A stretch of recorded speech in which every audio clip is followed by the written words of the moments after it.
without seeking to extend yet further, the letter of instruction is in the supplemental bundle at page 86. Yes, thank you for the message about this. 86, you say? Yes, and Dr. Dowse has requested an extension to the 30th of April Yes. to account for the new testing. The only other matter to Sorry, I just was looking at the instructions. it's obviously very broad. So that letter obviously predates the latest It does. testing. So what's going to be done about that is, I think he is aware of all of the testing. right, so the 30th of April encompasses everything. That's the idea. That's certainly the intent, and we will obviously ensure that that's absolutely clarified.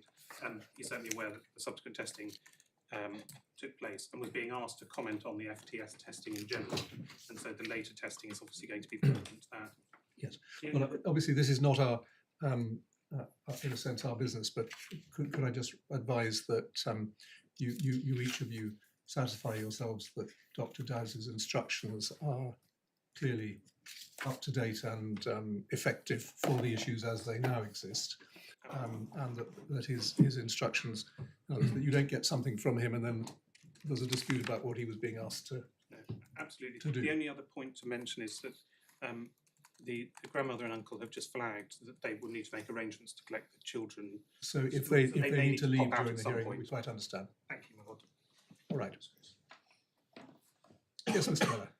My lords, if I can just start looking at the questions you asked, perhaps at the beginning, Thank my you. lord. And the first one was what is the local authority's position under an interim care order if the appeal was allowed? The plan is to keep the interim care order in place and a removal to foster care, but with a caveat that the Hillingdon placement is no longer available. Sorry, just let me take this.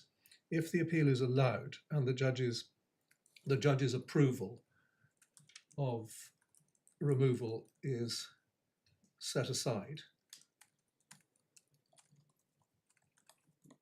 Sorry, if you went to the judge asking for her approval for a change of care plan.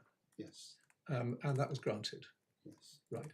So let's suppose, obviously, all hypothetical at the moment, but let's suppose the appeal was allowed so that the family court's approval was set aside.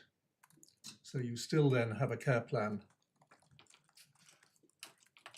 Sorry, I was coming on to the second part. I was perhaps putting the cart before the horse about the local authority. If you dismiss the appeal, if you allow it, essentially... Oh, sorry, you were doing dismiss first. Yeah, I'm sorry, I put the cart before the horse. Apologies. Okay, quite understand. So, right, if dismiss, then...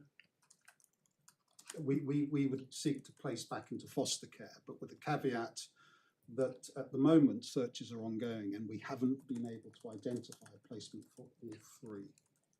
Right, so there was a placement, but that's no longer available. No, that was the one in Hillingdon. So if the appeal is allowed, yes, essentially the status quo would remain, that is the children would remain with their grandmother and uncle. The issue comes though under the regulations 24 in particular, that one of the reasons why a change of tack was taken because it's essentially unregulated, it doesn't fit within that criteria under regulation 24. I would think in an ideal world we would want that supported by an interim care order, but with a heavy caveat in terms of the submissions I've made that it's not regulated. The proposition I think put forward on behalf of the mother was essentially supervision order with child arrangements order. yes. So that is our position. I hope that helps. Oh, sorry, I understood what the options are, but if the appeal is allowed, then the two obvious presenting possibilities are that the local authority would change its latest care plan and agree for the children to remain under an interim care order. You've pointed out the issue about regulation, or that the local authority forgoes an interim care order and that an order is made in some shape or form under the Children Act, lives with order or something of that sort on an interim basis, which does the local authority opt for? Well, can I preface that with is that we now know that testing has been done, and that was one of the requirements that essentially stood in the way of, Yes. of a regulated placement. Yes. So that, as I understand, was the primary issue to take it outside of the scope of Regulation 24. Right. There are other kind of surrounding issues as well in terms of engagement and so on that you've seen, I think, within the statement provided Yes. for the court. Can I perhaps ask my junior to take instructions that, given there has been testing now undertaken which satisfies that part? Well, I understand, but I'm rather surprised we're being asked to do that. Well, at 10 past but 2. I'm just going to ask my junior to turn her back, and I will Oh, I see. provide those. I do apologise for Okay, that. well, okay, well, listen, let's park that for the moment and come back to that when you've had a good and proper answer. Obviously, we're only interested in knowing what your position is, not Yes. to probe it at this stage.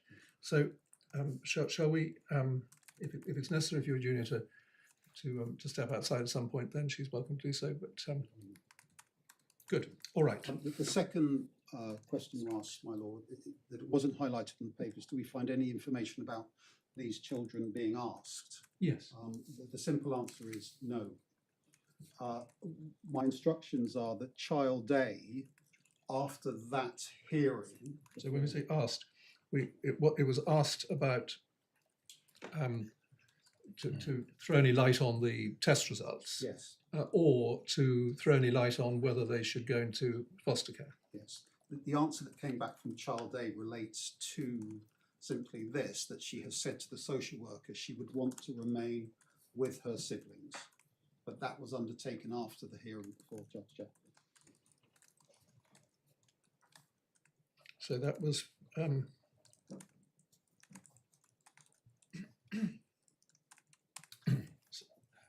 so the children were not told about the application to remove before it was determined? That was my understanding and my instructions.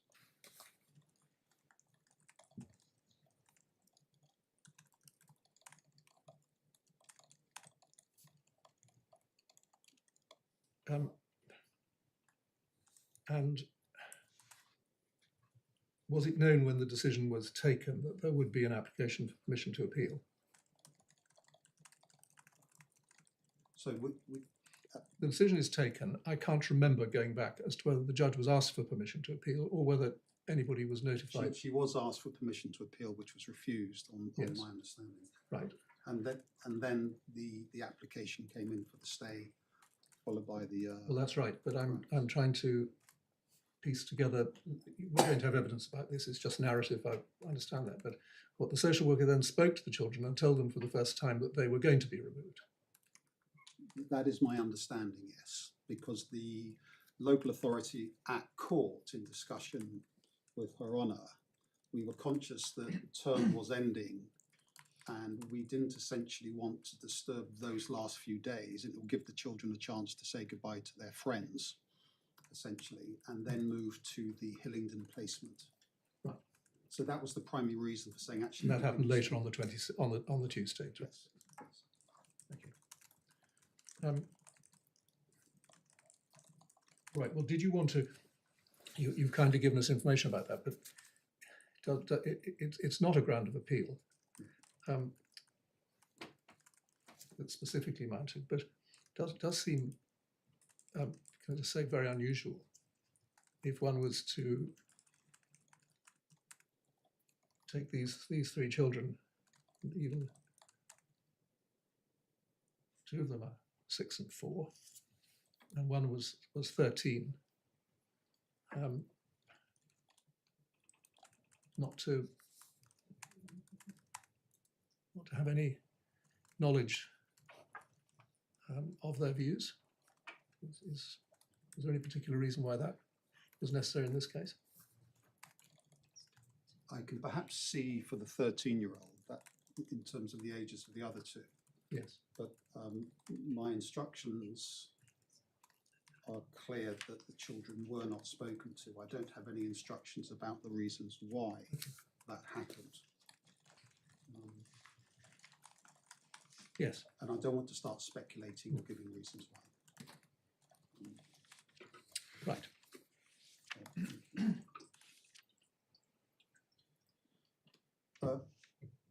In terms of, just to set the scene, if you look at 312 of the core bundle, essentially what is set out there are the reasons that you've had. Firstly, an unregulated placement. There's poor engagement with the supervising social worker. Can we talk through the business about unregulation?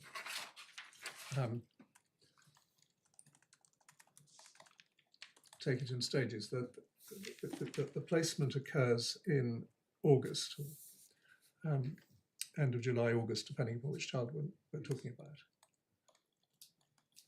And at that point, Regulation 24 approval is given for a family placement, and then in October, I think, an interim care order is made, Yes. and it remains a regulated placement, under which the grandmother, if I call her that, has her own linked social worker, and the children have their own caseworker. Yes. And then in the early part of this year, difficulties begin to arise, particularly following the receipt of the drug test, and also to do with attending training events, keeping appointments, and so forth. Yes.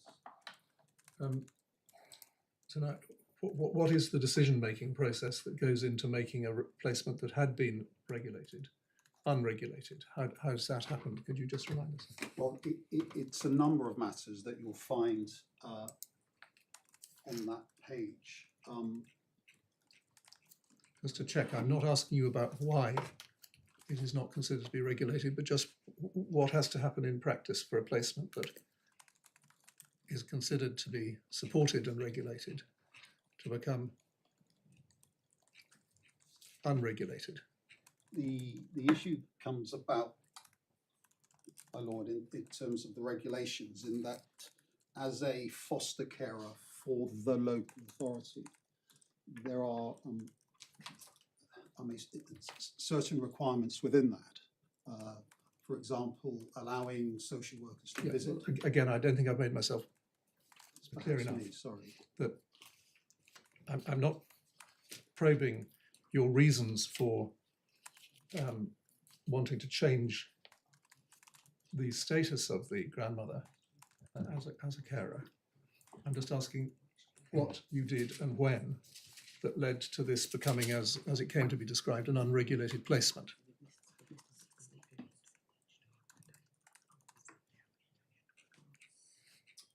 Sorry, I'm just trying to get my reference back up.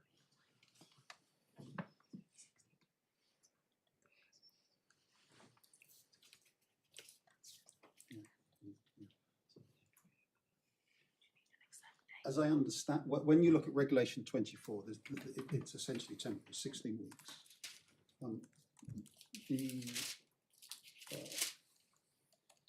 The grandmother essentially took a view that there should be essentially no further assessment.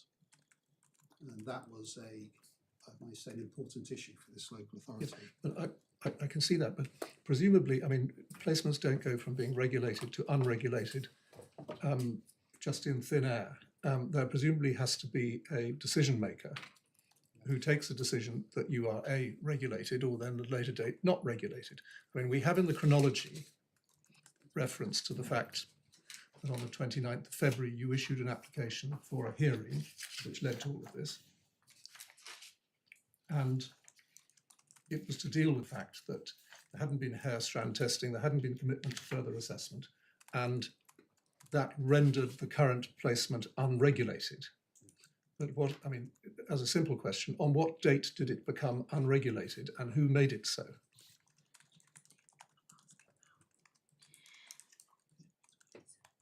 I'm trying to look for that answer within the statement provided for the court, but I can't find that, I'm afraid.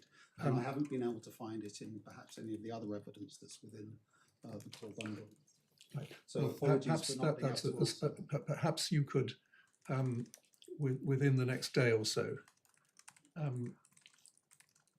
send us an answer through your clerk, just saying whether a decision has been taken by appropriate decision maker, because obviously, if the placement hasn't formally become unregulated, Yes, then the issue as to whether it should return to regulation if the appeal was allowed might remain an open question, because now, since that state of affairs, however it arose, tests have been undertaken.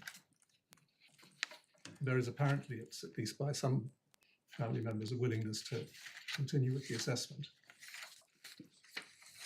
So this, I think, needs to be clarified. But you're going to tell us in due course what order the local authority would recommend if the appeal succeeded, bearing in mind all that.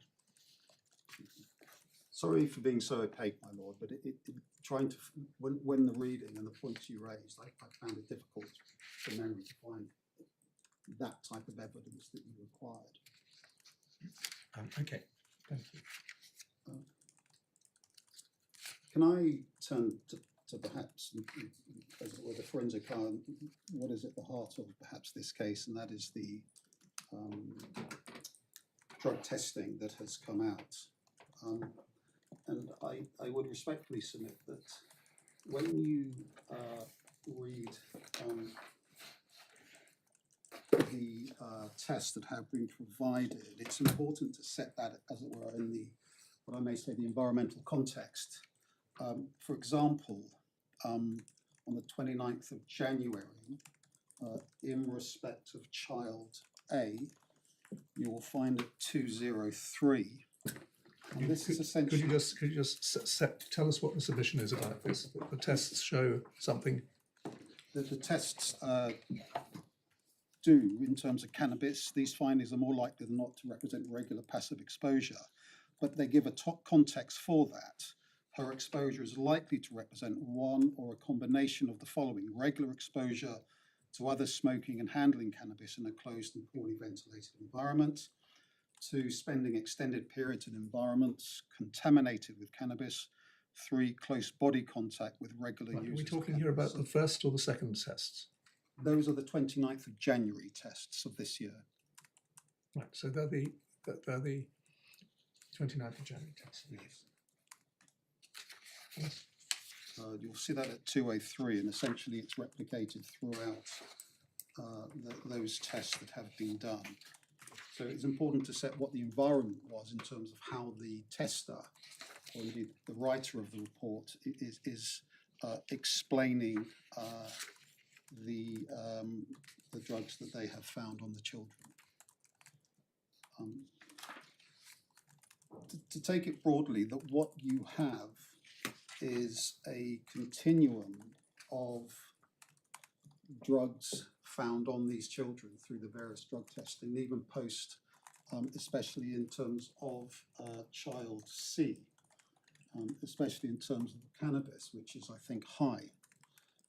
Just pausing there, essentially, child C is perhaps the primary reason why proceedings were issued, and the levels of topiramate that you have seen were high. And when you compare the testing of her, as a broad brush, essentially, that her results are still showing high compared to some of the other children who essentially are decreasing, and on some occasions negative testing as well. I just put that out there because it is important, I think, to correlate back as to why we are here in terms of the proceedings. And in terms of the results you're referring to, you're not merely referring to the topiramate, you're referring to other drugs. I am, yes. And the propositions are that the picture is different because the figures aren't falling much or aren't significant or are significant or Well, especially in terms of child C, yeah. In terms of the reading, it particularly struck one in terms of the levels in the drugs. For example, it's 236, and once again, it's the 29th of January. Cannabis, cocaine, MDMA, methamphetamine, amphetamine, ketamine, all passive exposure. But to understand what's being referred to, we do need to go to the individual figures, don't we? You do, yes, but compared to the other children, she is essentially being tested for other drugs that they haven't been exposed to. For example, if you look at child B at 222, it's only essentially cocaine and cannabis.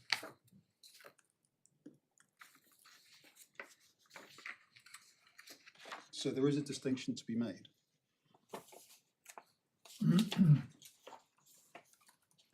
What's the significance of the distinction? Well, the distinction is because the levels of pyramate at the beginning led to proceedings, unless there would appear to be still levels of drug and different drugs compared to the other children being tested for. It's an observation, perhaps, more than perhaps a precise evidential submission, but it just struck me when reading it that there is a difference in terms of the drugs that she's been tested for and found as compared to the other children. I mean, to understand, we're obviously not experts, but to understand the figures, one does then need to look from 243 onwards, doesn't one? To see what's actually being reported month by month. Yes. And ketamine never shows up, does it? Or no, it does from It does January yes. backwards, so that's a long while ago. Cocaine, subject to the less than or equals to sign, the significance of which Mr. Barnes drew our attention to, shows up at certainly much lower levels than earlier in the year. Yes, I'm on page 244, my lord. I don't know if that's the same page as you. 244 takes you from May back to February. Yes. So 243 is the page that would show figures post-July. Yes. And You so, see 244 essentially in terms of cocaine. If I'm looking at the correct box. well, if we take the cocaine line, back in February to March, you get 27, whatever the unit is. And then by September to October, at page 243, you get less than or equal to 7. Yes. This is another important point that my learned friend is making, that actually there's a reduction in what is being observed on the test in terms of drugs. A simple submission is, well, even if they are less, they are still being exposed in some way to drugs. It's as simple as that. Essentially, it may be that the levels of which are recorded, not irrelevant, but important in the context that she is still testing. It doesn't matter what the level is, there is still a drug being found. It doesn't matter what the level is. Well, no, that was set in the context of that the drug is still being found. I mean, as to that, the months that on the face of it would matter would be the two most recent ones on page 243. And if you take, say, the September to October reading, it is preceded by the less than or equals to sign, which we see indicates that the compound has been detected at a level above our limit of detection, but below the lowest limit of quantitation. That's the level of, I mean, I don't know what language is now used, but is the level of quantitation the cut-off level? Or is the use, or is cut-off level not used in these? And that, from memory, essentially a cut-off level was used in order to cater for false positives, because it was at such a relatively low level that one couldn't be confident. So are these below lowest limit of quantification, what I used to refer to as below the cut-off level. There is a 243 at the bottom. You have the various footnotes. Yes. Whether they are therefore results fall outside the scope of Yeah. accreditation. Well, I'm pretty sure that the cut-off level is what is used for something that science will pick up, but will not enable you to make useful extrapolations from. Yes. And so I'm wondering whether the equals to or below is saying the same thing. Well, I think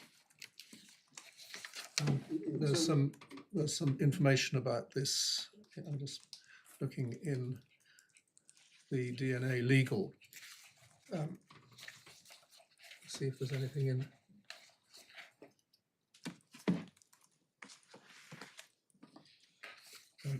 If one looks, this may not help because it's a different company, but just so we see what people refer to as cut-off levels. 299.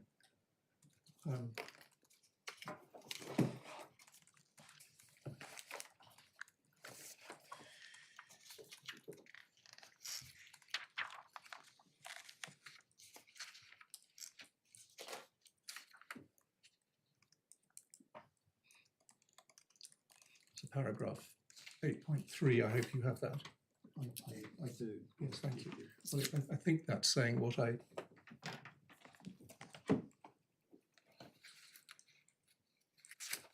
They do use limit of quantification on Yes. 301, but then go off to cut-off levels as well. So they are still using that term.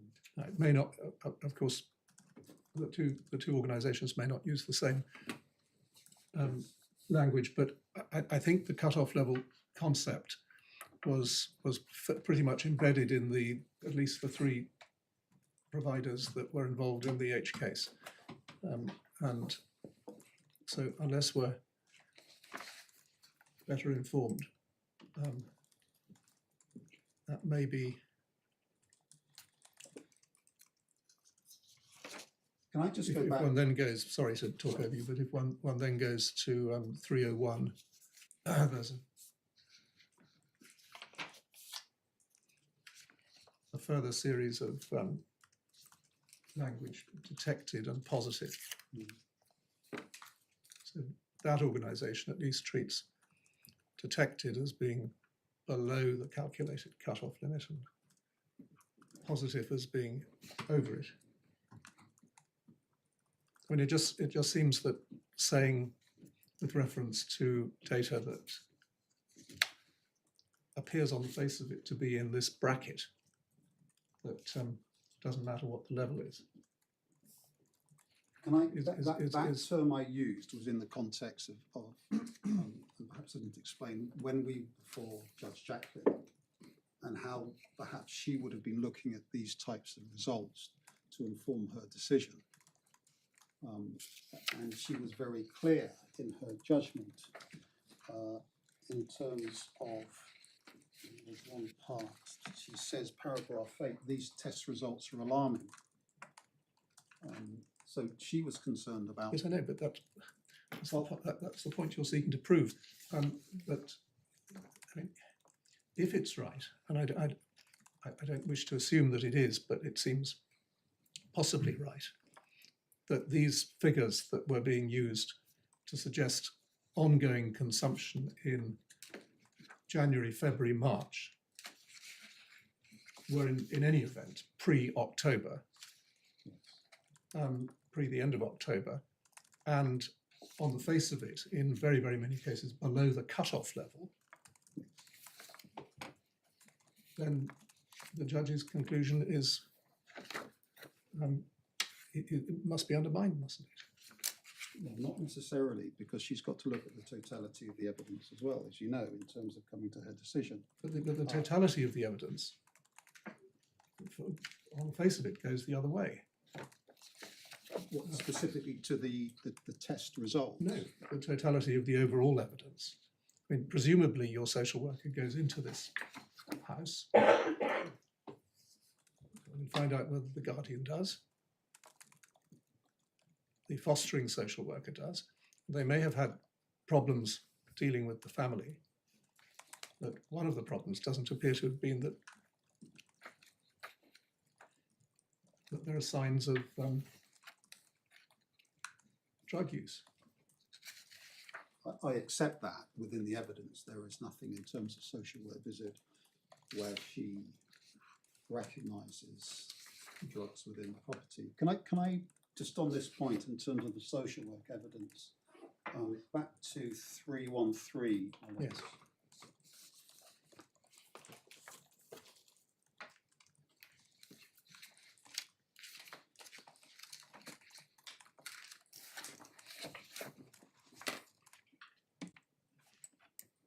And there were essentially,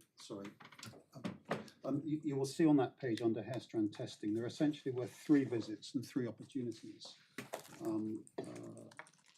for the uncle and indeed the maternal grandmother.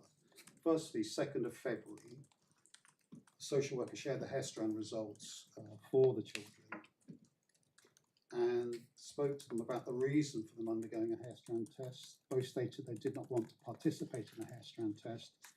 Mr. Day said he would consider doing a blood and inform me of his decision. So, if I may say, an unequivocal response, essentially perhaps not taking on the seriousness of those tests for the children. We then have the 2nd visit on the 19th of February, the 2nd paragraph. Spoken to again. Mrs. Day informed me that she was called by the hair strand company and refused to be tested. And advised they do not call her back to make any arrangements. Social work advising the blood test was not sufficient. And then the 14th of March, a further meeting, the children looked after reviews. Both stated they were still not willing to engage in a hair strand test for their special guardianship assessment, but confirmed they had not sought legal advice. So that's the context in terms of the hair strand on the evidence before the court on that day, that there was a distinct lack of engagement, or indeed It's a very narrow context. I mean, I'm presuming that, and I don't, it's none of our business to see the file notes for these visits, but presumably they're bound to contain a conversation about, a discussion about how the children could have tested in this way. Were they coming into contact with drug use? What the adults were saying about it. And take it, but the court simply isn't told about that. No. But well, what the judge had before her were essentially 3 opportunities to speak to the social worker. I understand what the judge had before her, but I'm considering what the judge ought to have had before her. We've touched upon at least the views of the 13-year-old. Should the judge not have had before her any explanation, any account of what the children's carers were saying? Well, I would respectfully submit that what I have read out is attempting to get some form of narrative from the primary carers of the children, yet nothing was forthcoming. And indeed, when we, not just for District Judge O'Leary, but then Judge Jacklin, there was still nothing forthcoming. My learned friend makes the point about essentially we're seeking to reverse the burden. Well, we're not. This is an inquisitorial process. And when you get on the local authorities case, hair strand testing and other testing that is concerning in terms of the drugs that are being tested, one may well expect from a primary carer that they can at least provide some information in terms of their views about how that got there. So it's not about reversing. We don't know whether they did or not. Well, there's nothing within this that says I know, that they but have. that's your document. Well, it is. But that's the point I'm making. I can understand if your social worker went and had the conversation, we're thinking of removing the children now. Can you tell us, please, could they have picked it up here? Where do they go? Who do they spend their time with? I mean, maybe this conversation took place, but it simply isn't described. And so I'm having difficulty with your submission that they haven't come up with an explanation. I could see if it said I've been through it innumerable times. I've asked them this, I've asked them that, I've asked them the other, and they won't tell me, or they won't reply, or they won't talk about it, which may be the case. One simply has no idea from this type of evidence. Well, but perhaps it's important to look at it another way, if I may dare say, that if they had had that discussion with the social worker, because she was very clear when she visited, they were discussing the hair strand test results, that if there had been a narrative given, that would have been recorded in here. But it's not.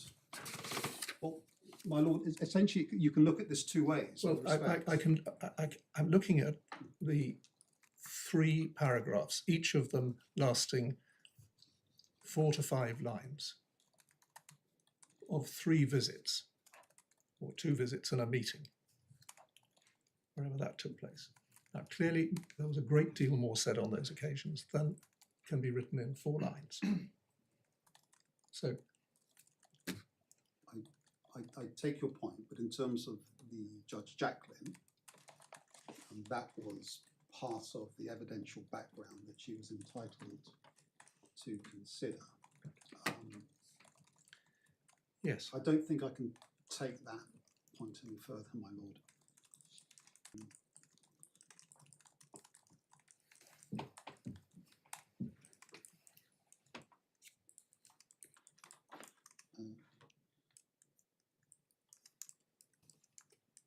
My lord, you've been taken comprehensively through the hair strand tests and what they show, and I don't desist from the way in which that is put. Essentially, it's the analysis that my learned friend gives about how you should interpret those.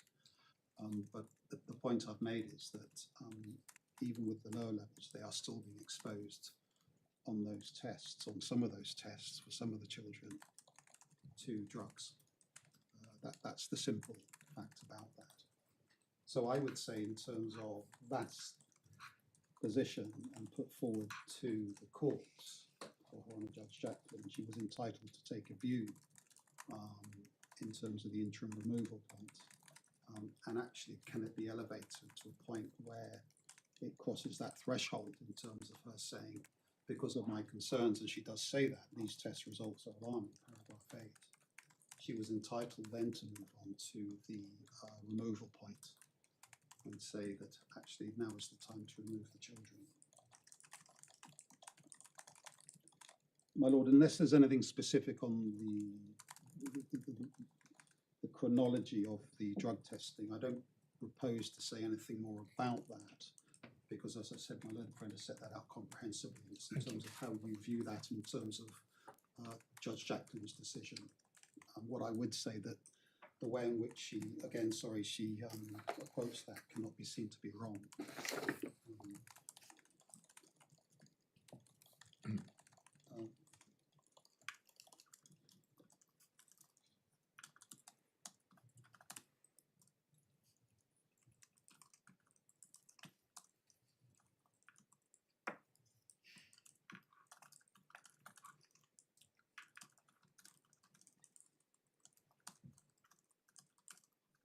Well, Lord, that essentially is the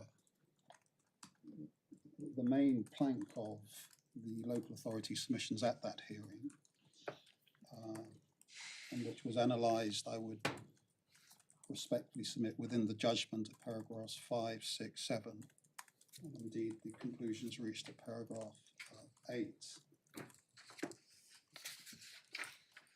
And there is nothing within those paragraphs, I would respectfully submit, that should cause this court any concern in terms of how she approached this particular issue, in terms of hair strand testing, and indeed what the outcomes were.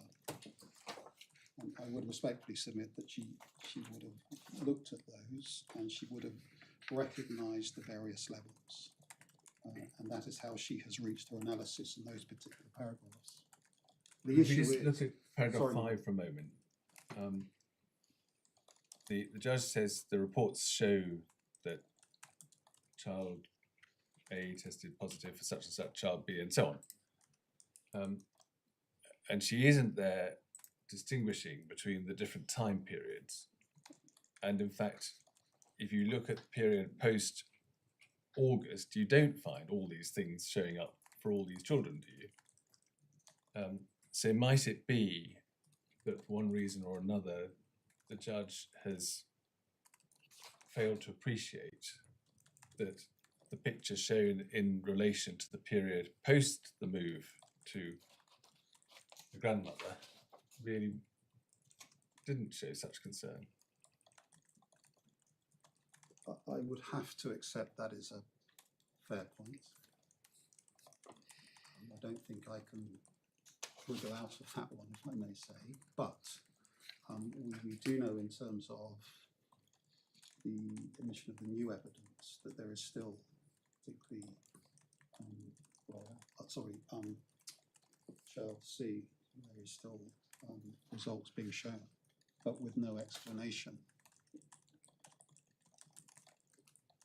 So the point about should Judge Jacklin have essentially adjourned off to await these results, and we know a lot of the results are negative, but there are positive as well.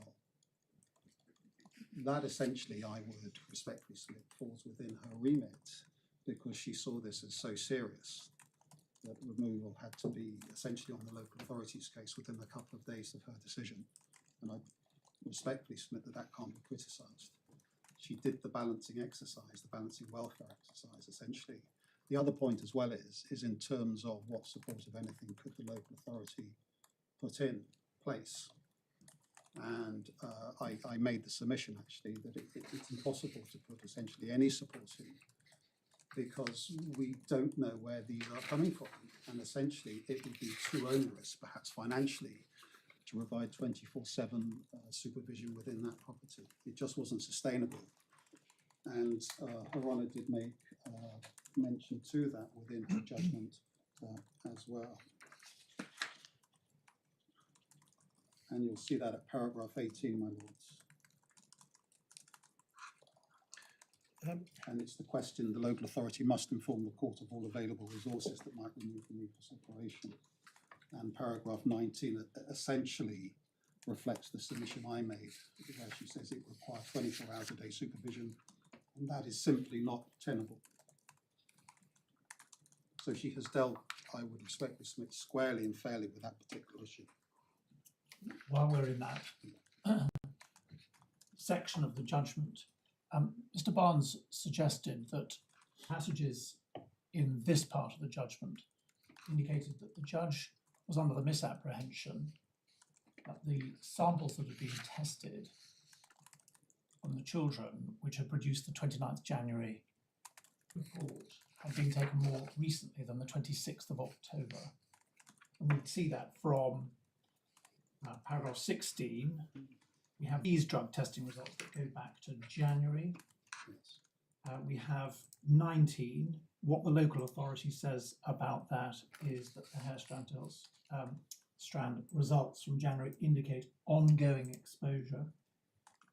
And 22, the children's safety does require their removal, a necessary and proportionate response. It has got to stop. What would you say about the judge's understanding of when the sample was taken, which had led to the 29th January report? I accept, my lord. For example, when I look at 202, these are the tests for child A. The period is October 22 to October 23. I accept. I know you accept that, but what would you say about the judge?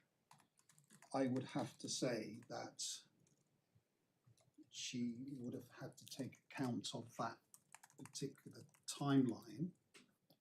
And in terms of what she says, she is essentially, I believe, if I may say, conflated the January date with the date upon which the report was provided. That is the 29th of January, which is 201.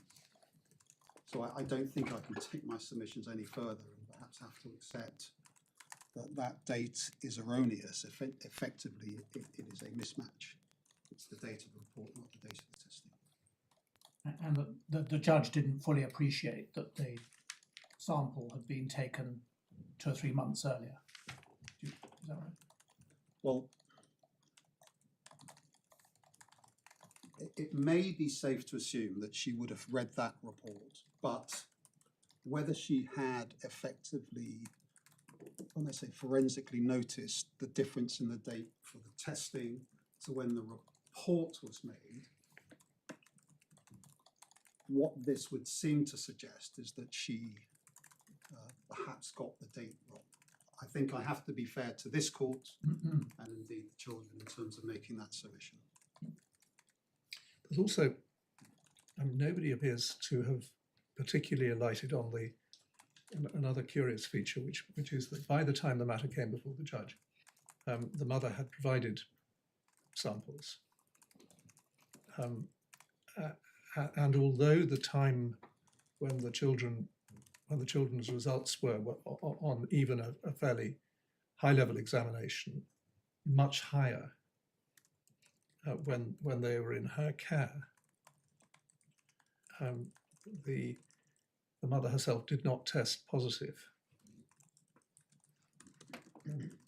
This is in the nature of an observation, but that doesn't appear to have been something that featured in looking at the overall testing pattern as it then existed. Can I take from that, it's apparent it's one of the grounds that essentially she should have put off to see what those results were.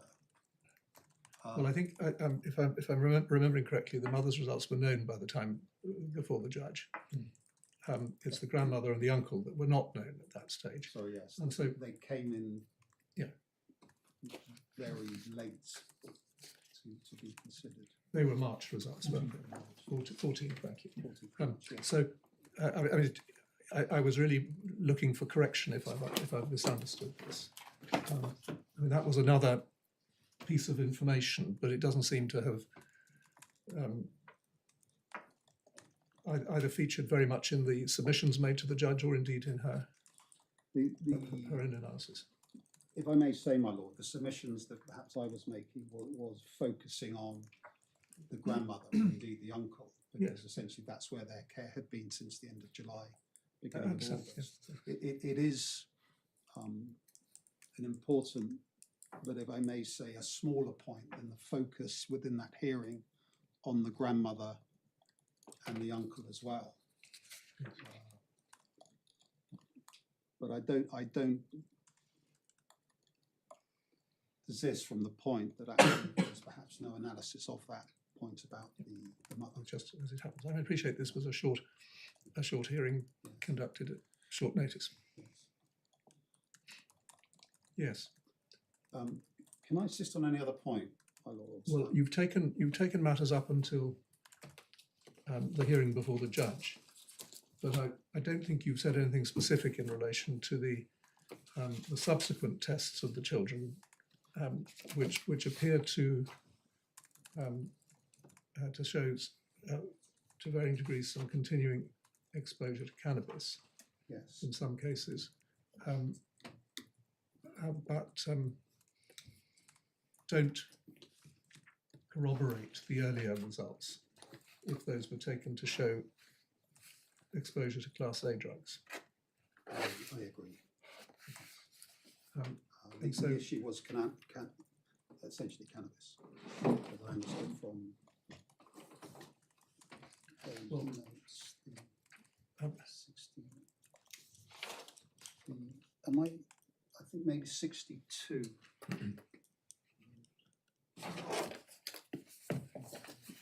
are we in the supplement? I think we're supplemental now, yes. Supplement the new evidence bundle. New evidence, yes, so the notice. Thank you.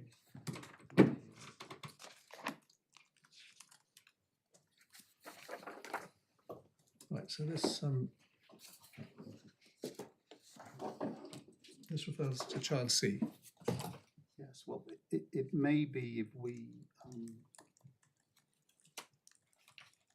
start at 103. So just Different child. I'm looking at sorry, child D. Right. Yes. And 103 at the bottom, questionable, possible. And that is essentially, those are the results of the wash for CBN, as you can see at 103. And then over the page, my lords, drug ingestion, possible. And the same again just below that.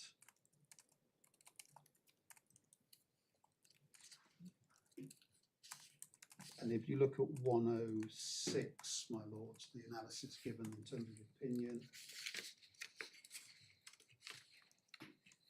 but with the caveat that it's decreased in the approximate time period. And that's 26th of January to 21st of March 24.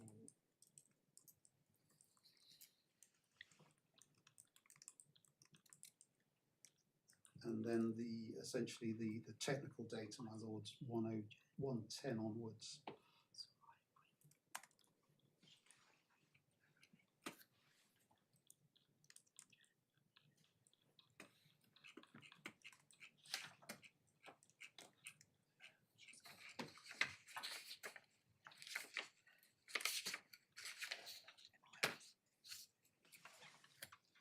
So I'm just Right. So if we were to just to try and understand how this lab does it, to take, is it convenient that as you're on 110 to see that we have the whole range of substances tested for?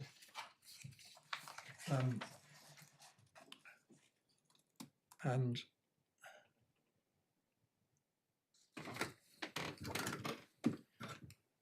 if we look down them, we're looking here at the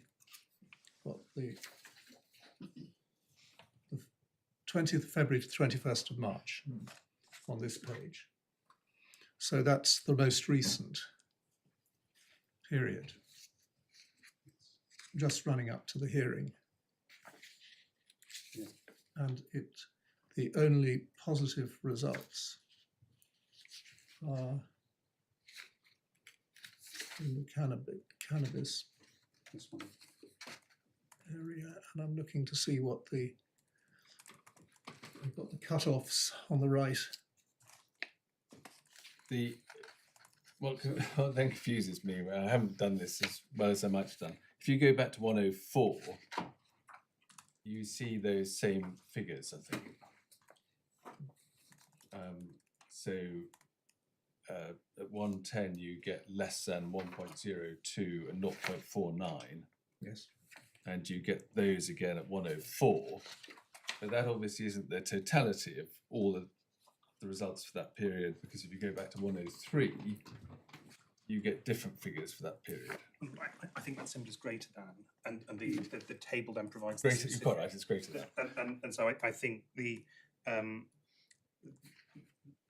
note is that is the top calibration on that report. But I have taken that the specific figures are the ones that are on the table subsequently. So all of those report at 102 when they're above that level, and then the detail is provided in the tables within the report. But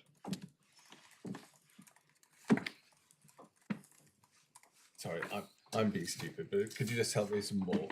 So we see figures at 110, as you say, it's greater than 1.02 and 0.49. yes, And they're reflected at page, whatever it was.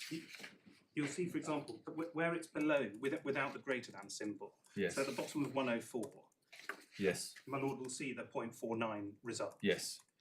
Where we have the greater than symbol, I'm not sure why that isn't presented as the raw data. It simply marks above the top calibrator, and that's the asterisk at the bottom. So it's greater than the top calibration.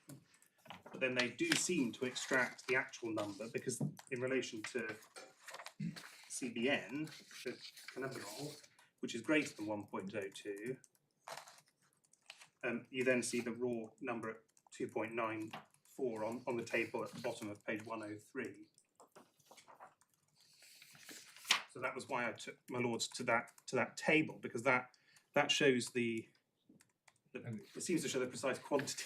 And I'm afraid I haven't read this carefully enough, but the 2.94 and the 3.57 relate to what we see at page 110, or is it some other test? No, so that matches the test, but is providing the specific figure rather than the figure that is above the top calibration. Oh, I see. So you're right. On all these other pages, it always says greater than 1.02. But as soon as one doesn't have the greater than Yes, I symbol see. and the asterisk, then the same raw number appears Yes, I in the see. table as on these sheets. Yes, I see. And I can't for the life of me work out why it's presented in that way, but it does mean that it gives the impression that you've got the same result across the piece. But in fact, when you look at the table, you then see the precise quantities. And so something that is above 1.02 in the most recent sample is at 2.94, Yes. and further back is at 25.58. Yes, yes, I see.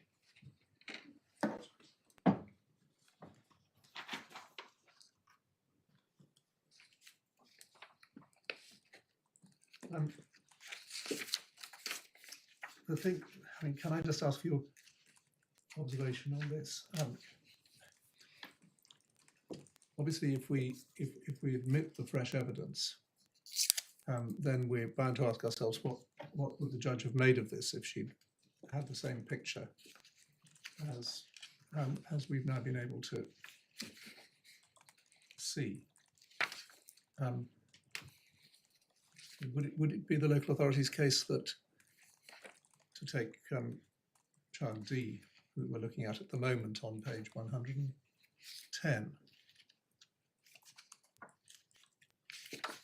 that taking account of all of the evidence, that represents grounds for removal?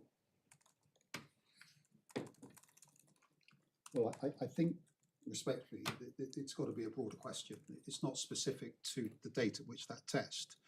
The court, with respect, would have to look at the entire picture in terms Yes. of testing and put that together, Yes. but still come to a conclusion, even on this report, that there is still a positive test for it. So I would respectfully have submitted to the judge, you cannot see that in isolation.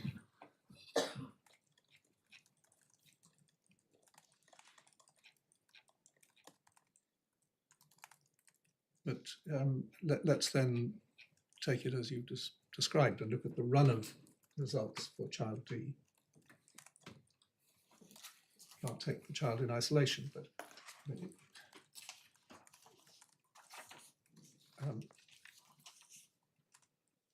it must be questionable whether the judge would regard that as being alarming data.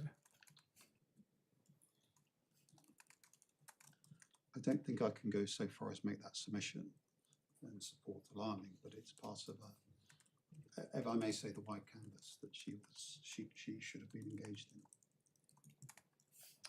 All right. Is there anything more you want to say about the new material in relation to any of the other children, for example? Just check my notes if I like, my lord.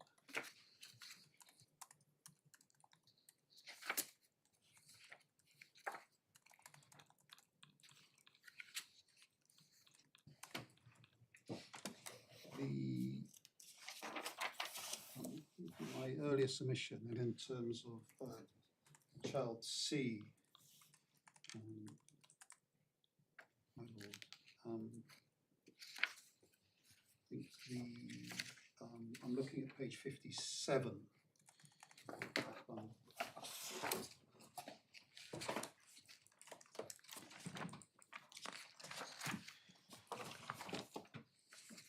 You can see the sample received on the 2nd of April. And you'll see at page 60, my lords, to set the context, the analysis undertaken in terms of time periods, 25th of February 23, 21st of March 24. So essentially, just over a week before that hearing. And then essentially you have both the wash and the hair at 62. Drug ingestion questionable and possible raised. 63, my lords, particularly drug ingestion possible across all 5, and the same for the next box as well. And you will see the second paragraph that says the wash hair ratios for section 440 184 to 190. In my opinion, it is possible that the CBN detected in these hair sections is due to a combination of drug ingestion and exposure. So if Her Honour had had that, and that in itself, because it is child C, and I've made the point earlier about the connection between the proceedings being issued, that I would respectfully submit could be seen as concerning. Meaning, are you referring to the combination of drug ingestion and exposure? Yes. Now that's in relation to 184 to 190. And that would be, oh, I see. So you say that's from the end of 2023 back a few months.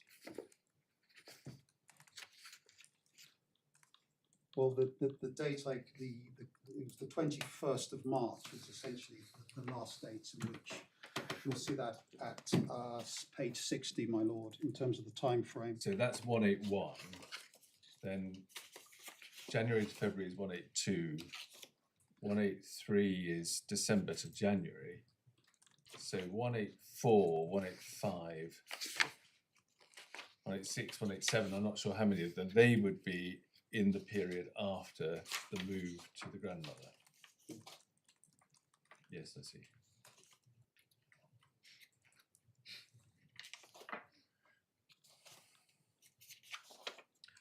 So that was perhaps my last point, but You have to then look at that alongside the results for the grandmother and the uncle,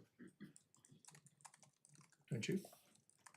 You have to, as I said, you have to put it in context that for the judge, through her eyes, that she would have had to consider both grandma and the maternal uncle. Yes, but doesn't, I mean, But it wouldn't, I appreciate this is a counterfactual in that we're talking about a case that the judge never had to consider, but your case was that it was not safe for these children to be with these two carers because on this shadow argument, as it were, we have a child here who's showing up positive for exposure at least to cannabis, but they don't test positive. So what conclusion can one draw from that? what, if I may say, why should they test positive for cannabis? The fact is you have a test result, and in terms of a shadow argument, that if the judge had that before her, and in particularly in respect of child C, I would say that elevates it to a major concern for her.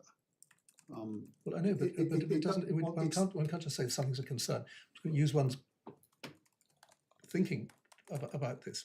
That clearly the way that most children get positive tests of this sort is because they live in houses with people who are drug users, and therefore an entirely coherent set of results would have been that the grandmother and the uncle tested positive for consumption of cannabis, and that the children were around them the whole time.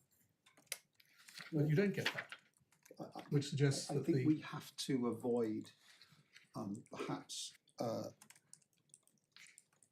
assuming that just because grandmother and uncle on their tests weren't using, that has got to come from somewhere in terms of that testing, whether it's exposure outside of the house. Can we just think through what the alternatives must be for this?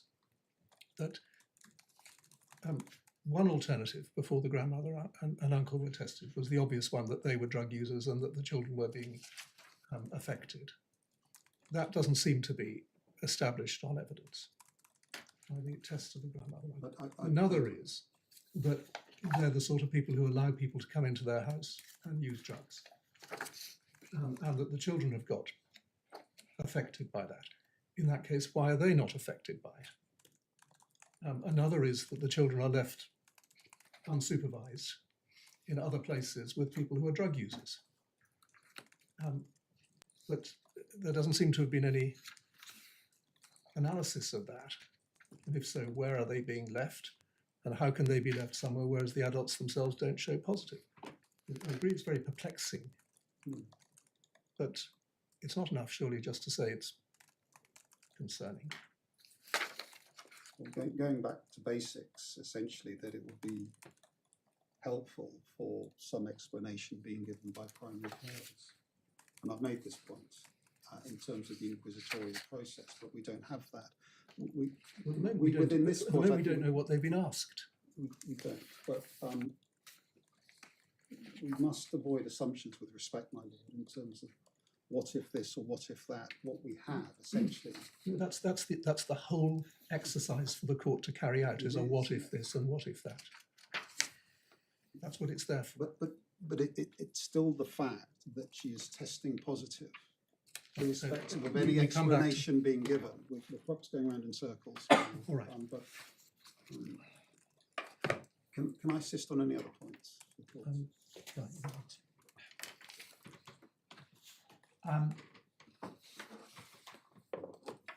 On the when the case was before the court on the 31st of January, the local authority was invited to send the test results of the children to the grandmother. If we look at page 280. Is that the core bundle? Yes, we're in the core bundle.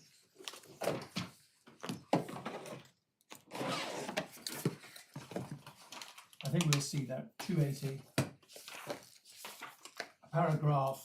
It's the last penultimate recital.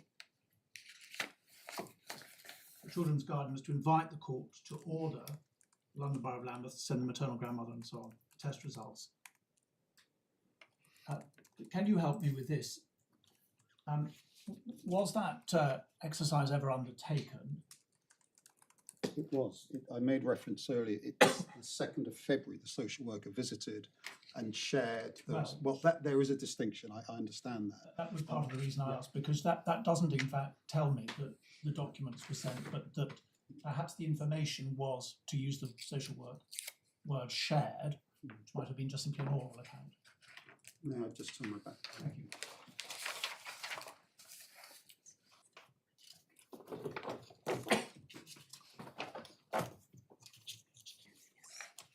My instructions are that they were handed copies and they were left with them after the social worker had left. All right, thank you. If we look then at page 55 of the bundle, we see the order of the of Judge Jacklin, quite deep into that order at page 55, page 9 of that order. You see there that right at the bottom of the page, disclosure of papers to the maternal grandmother. Permission is given for the parties to disclose the following documents, and then 6 sets of documents are identified. The initial social work assessment or statement, the mother's response to threshold, the hair strand test reports on the children and the mother, their viability assessment, their drug test reports, and the most recent statement. That might have suggested that none of those documents had up to that point been given or sent to the maternal grandmother. Can you help us with that? I can't, and that is the order. Yes. I don't know the reasons why that was.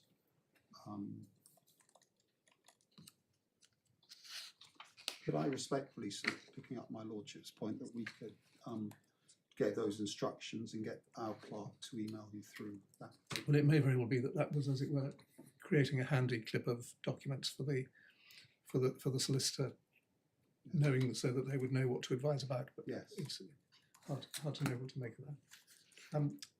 Can I just turn my back 1 moment? Yeah.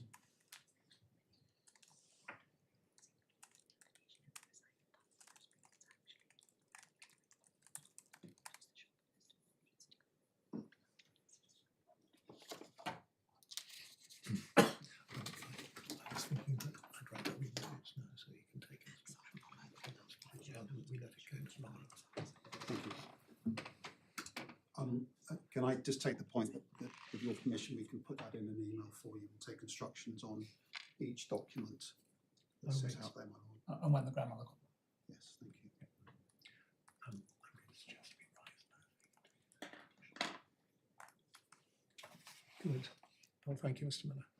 Thank you. What I'm going to suggest now is that we'll rise for let's say 5 minutes at all events to allow you to take the instructions that you need to take in relation to the position of the local authority depending upon the outcome of the appeal. If you need longer than 5 minutes, will you let us know? Thank you. Can I ask for 10? Sorry? Could I ask for 10 minutes? Yes, 10, and please make it 10. Thank you. Thank you.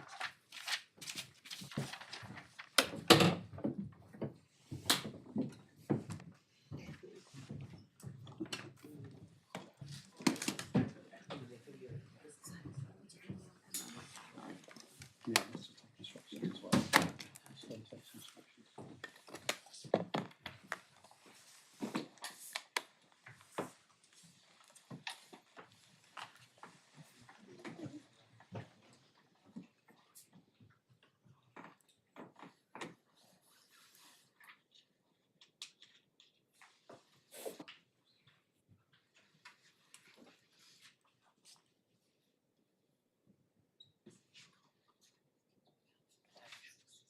If there was eyes, see that how it was stop fussing.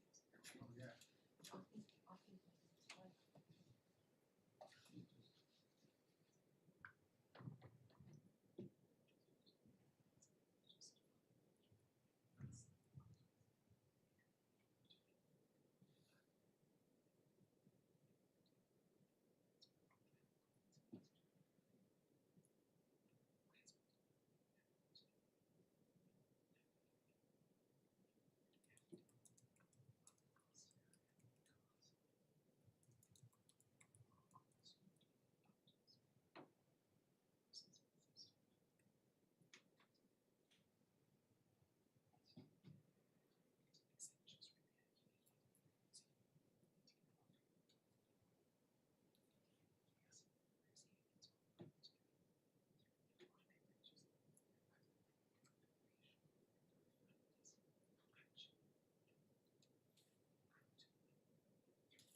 Excuse me.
authority, what they need to do, sorry, what they need to do to re-regulate this place.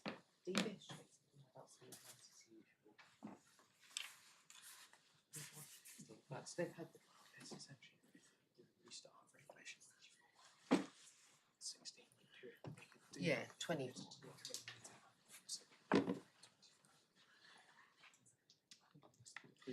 Service management, so I think it's the ADM. I think it's the ADM. because I'd say it's on No, exactly. So what do they have to do to re-regulate it? And I think I can remember just sort of my head, it's DBS checks of all adult members in the house. The local authority needs to pin their case as to what they require to re-regulate. I was writing an email to you, but I haven't sent it yet. That's what's happening in relation to the unregulated. Exactly. Yeah. They're required to regulate, re-regulate.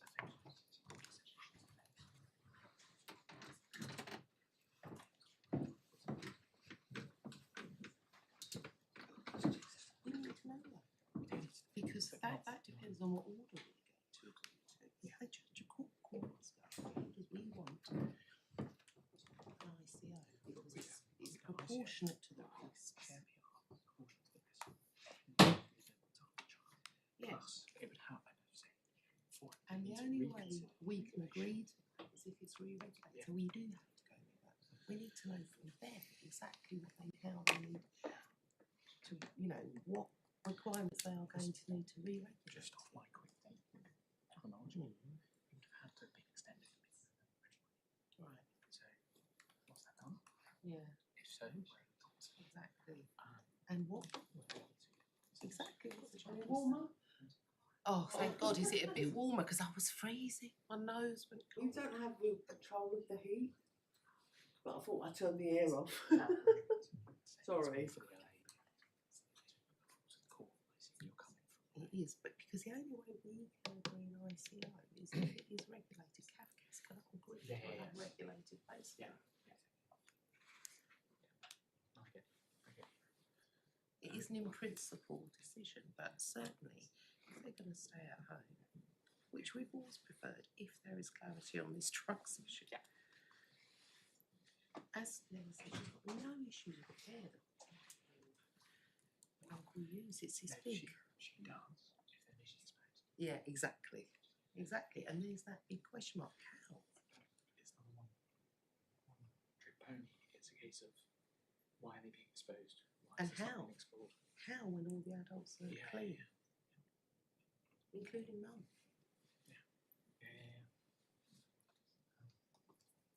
I see where you're coming from on the Rec 24. Mm. I think we'll just need to see what they come up with. I'll make that point. But we would prefer an Cannot ICO. agree to turn to an unregulated replacement of ICO. And that is the decision. But what we would prefer, if they are going to, we would prefer an ICO proportionate to risk. And therefore, we want to know how they re-regulate. So what are they going to do next? Yeah. In the event, I think a lot of this comes to the point of let the judge do the appeal, and then says, right. Yeah, but he asked them already what their care plan was. Yeah. So he will ask us what our preferred option will be. I would. I don't know.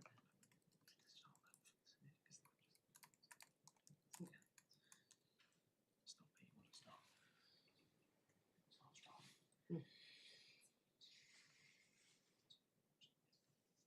No, that's if he asks a question. Yeah. Yeah. Okay,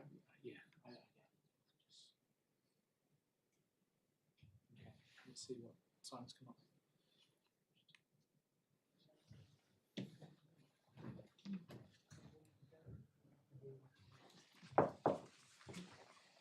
Court rise and Mabel.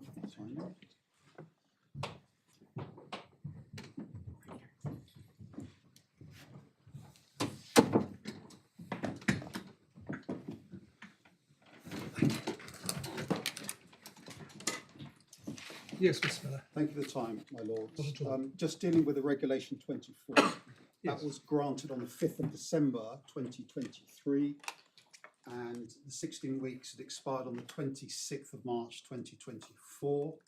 The reason was, What, the day of the hearing? yes, yeah. Essentially, the maternal grandmother didn't want to do the special guardianship, and there was no application made to extend the time for that. You will know Regulation 25(2), we could have granted an extension for 8 weeks. Essentially, it just lapses. There isn't a decision made. That's helpful, thank you. So essentially, I'm regulated on the 26th. In terms of the order, my lord, that you queried, that has been complied with. What I've asked is what date were they sent, but I'm still waiting for that. But the response was that has been complied with. In relation to documents to the grandmother? The documents, sorry, yes. Yes, I was interested to know whether or not documents had been sent prior to the 26th of March, but perhaps you can find that out at some Will point. do. In terms of if you allow the appeal, my social worker, supported by the team manager, supports an interim care order with maternal grandmother, albeit it would be unregulated. And that is essentially looking through the welfare lens. So to put it in its simplest form, it would be an as you were, Yes, my lord. although clearly there would then have to be some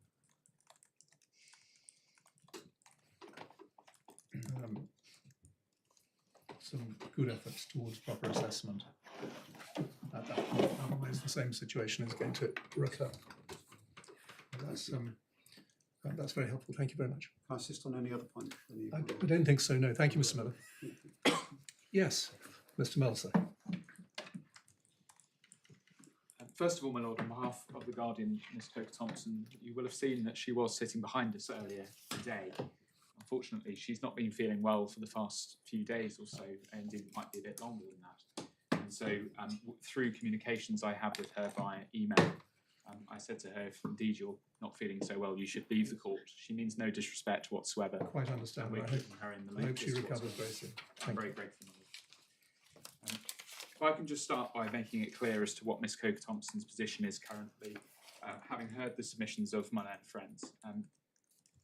I submit on her behalf that permission to appeal should be refused, but if it was to be granted, there is no opposition to the application to file the further evidence.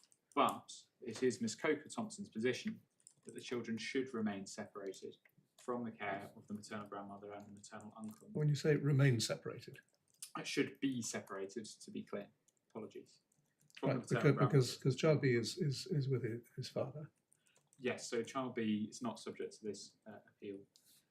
So the 3 children should be removed. They should. And that is regardless of the further evidence. And so what I attempted to do within, first of all, my response in relation to this application for permission to appeal was for that response to deal with the legal test as to permission to appeal. And my skeleton argument, as you may have read, was more to deal with the situation of if permission is granted and if the evidence goes in, that would be the Guardian's position. I just wanted to make that clear between the 2 documents before I go any further. Thank you. And I appreciate my Lord's indication earlier as to how the court wishes to approach those 2 different elements of this appeal. To deal firstly with the fact that we are not going to consider the further hair strand testing in the initial submissions, and then I will move on to those. And I will do my best to try and cater to what has been set out.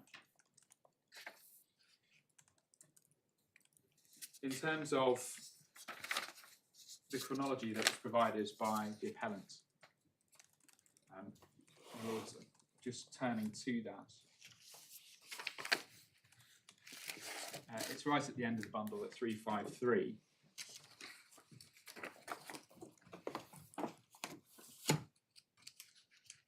And there are 2 points that I wish to make in relation to this. You will see that there was a hearing in this matter on the 31st of January, that's paragraph 20 on page 354. And it's accepted by all parties that we had the second set of hair strand tests ahead of that hearing before Her Honour Judge Robertson. The Guardian's position is that between the hearing on the 31st of January 2024 and the next hearing that we have in these proceedings, which was before Deputy District Judge O'Leary on the 22nd of March 2024, that's paragraph 25, that following communications with the local authority and going to the point that was just been set out by my learned friend by the local authority, it was the Guardian's understanding that the placement with the maternal grandmother and the maternal aunt had become unregulated. What goes with that is the Guardian being informed that there had been a withdrawal from the special guardianship assessment by both the maternal grandmother and the maternal uncle, as well as a refusal to provide test samples. The point I wish to phrase at this point is that escalation of concerns from the hearing on the 31st of January to the 22nd of March 2024. So factoring that into the mother's submissions for permission to appeal, it said that that 31st of January hearing was an opportunity for the local authority to put forward their concerns or indeed make an application for separation at the interim stage at that hearing. That's for the local authority, of course, but the Guardian points out that what's happened to the 22nd of March, where she, at that point, changes her position and supports the interim removal, is what I've just set out there. And that is in line with the case precedent of H that we've discussed already in this hearing today.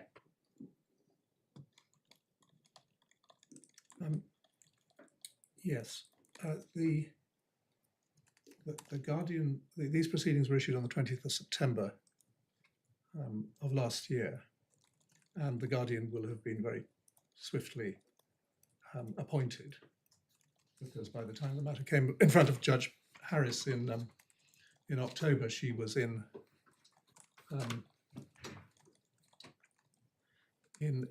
office and appearing represented. And so by the time the matter came before the judge at the end of March, the Guardian had been in post for 6 months. We obviously don't or may not have all of the material that's available to the family court, but has the Guardian had cause at any stage to file anything in writing? I'm just going to check, my lord, because Yes. I became instructed on this matter following Deputy District, Yes. District Judge O'Leary's Well, you may have hearing. instructions. And I'm just going to turn my back in a moment. I'm just checking the bundle that I had for that hearing as well.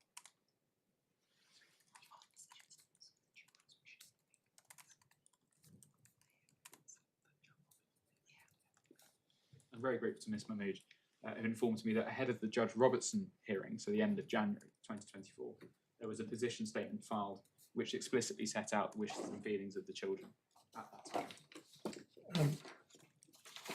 Right, so that was what, as it were, a legal position statement taken on instructions, Yes. right? And just for our completeness of note, do we have that or not in Just looking at the supplemental bundle, which I think is where it would be, if anywhere.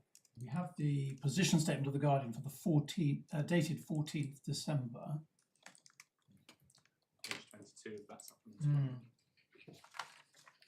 That's for the earlier hearing. See, yeah, I've got 30th of January.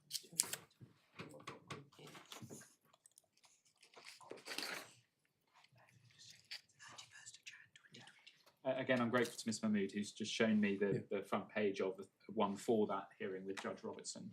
I'm just trying to see if it's in the supplemental bundle, my lord. It's not springing out of the page. well, if you have that to hand, you don't have to give it to us, but could you just seeing whether it's, yes, Guardian's position statement, 14th of December, is that one that you have? Page 22. And it says that the Guardians read all the papers, met the children at the grandmother's home.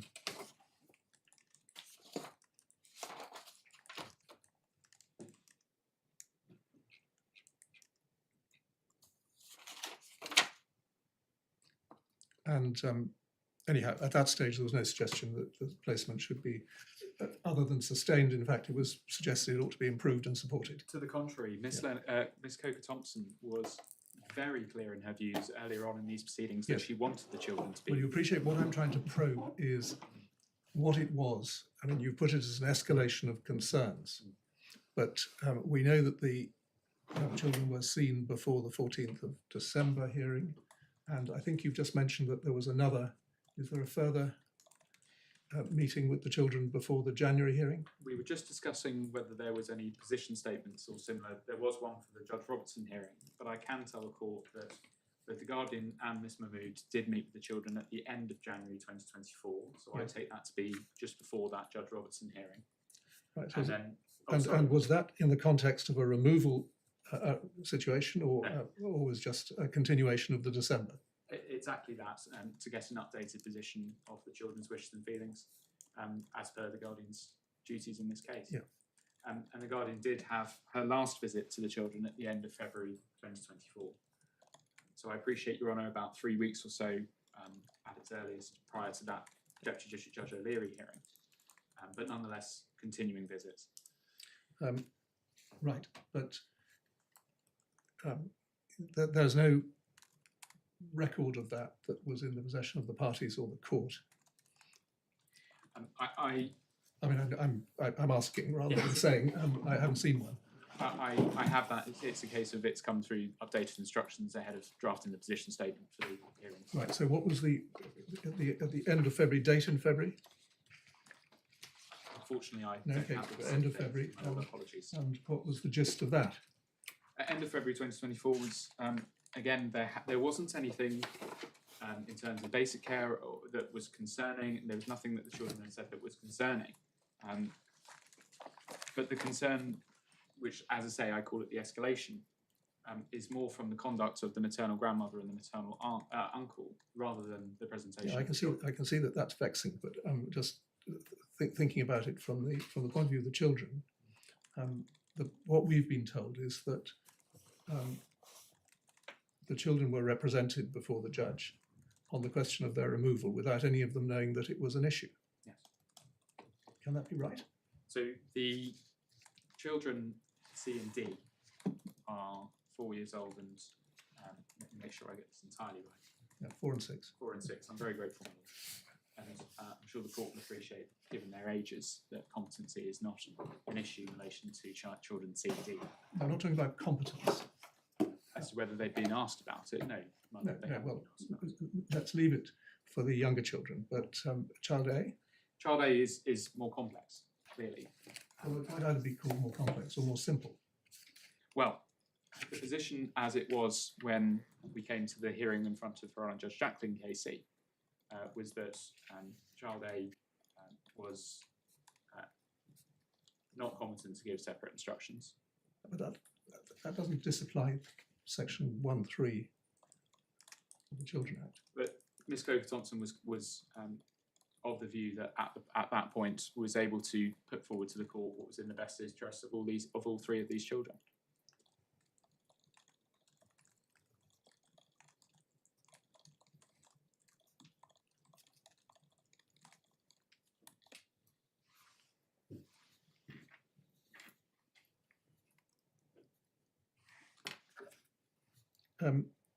What was the scope of the Guardian's discussions with the carers about the removal? Again, my lord, I don't want to guess at that. I just want to make sure, just if I can have one moment to see if there's anything in the correspondence I've had throughout today about this.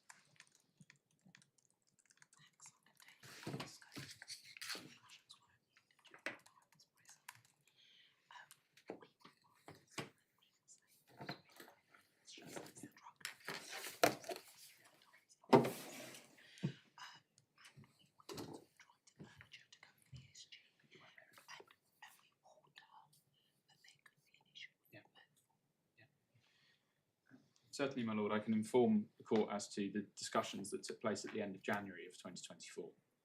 And that goes with and is evidenced by the recital that the court has already gone to as to making sure that the maternal grandmother was provided with the results of the tests that we got at the end of January, in that both Miss Mahmood and Mr. Coker-Thompson discussed with the maternal grandmother in particular how important it was to comply and provide samples, as it would assist in trying to avoid the situation to be maybe more generalistic, my lord, that we get to at this hearing, where you have a situation where a hair strand testing company, nail clipping testing company, is not able to take their testing into consideration in those January 2024 results. But if one takes the months of February and most of March, when things were stuck on those issues, was there any communication between the guardian and the carers? I know there were difficulties in communication in that time period. There was, following the withdrawal from the special guardianship assessment, a similar experience from Ms. Coker-Thompson in being in the communication not being as fluid as it had been previously.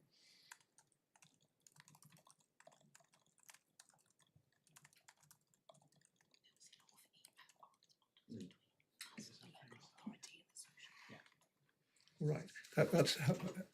Thank you. That's helpful in terms of just filling in what was going on the ground.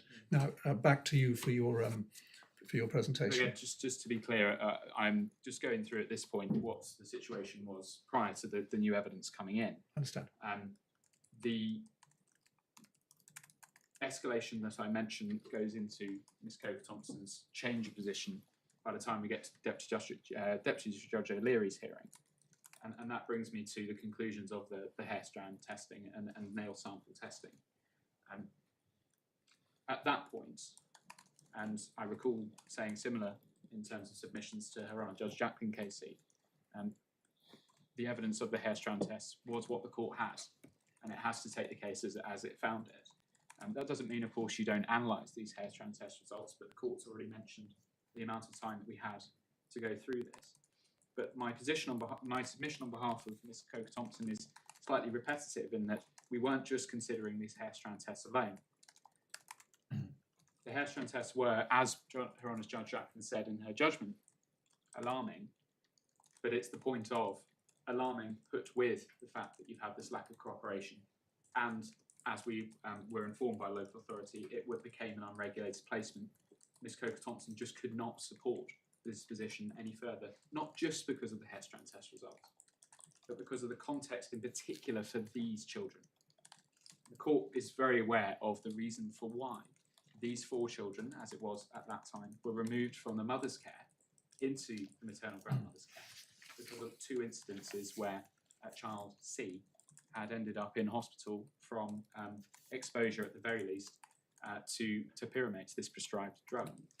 It is Ms. Coker-Thompson's position that in the scope of the case of H, taking everything into account, put together with these hair strand tests, which at this time we have to appreciate it's an interim hearing, mean that the first part of the 5 elements of Re-C would on balance mean that these children should be separated from the maternal grandmother's care. Because it's a case of these particular children are particularly vulnerable to ongoing exposure to prescribed drugs and or, as it was shown in the hair strand test, illicit substances. Because looking at the interim threshold in this case, which again is what the court would have had to take into consideration, it's not just physical harm that could potentially cause significant harm to these children. It's the emotional harm of the incidents as they are alleged at this point in time that has to be taken into consideration.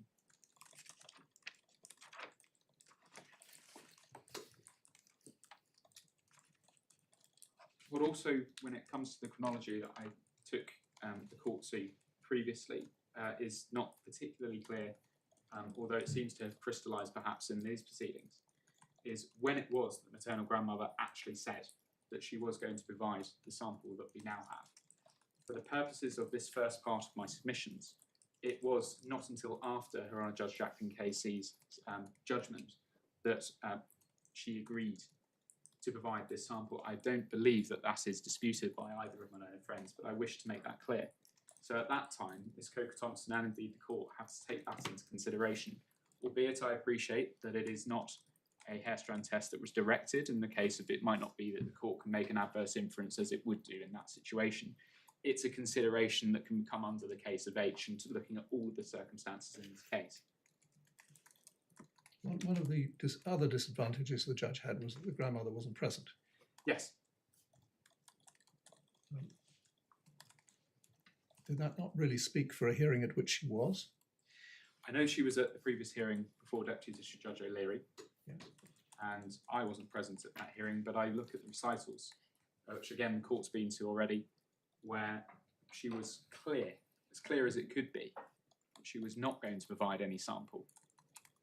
And that was at the point where the application for interim separation had already been made. And the court may think at that point, given that the writing is on the wall, if I may use that phrase, that the maternal grandmother may have seen that this is a way of avoiding the court potentially making the decision it eventually did just a few days later.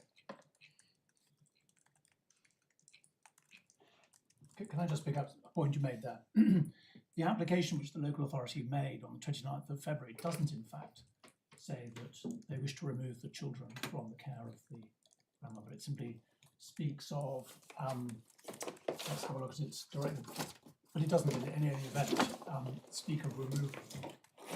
Would you be able to help us as to when the Guardian was first aware that that was the proposal? Because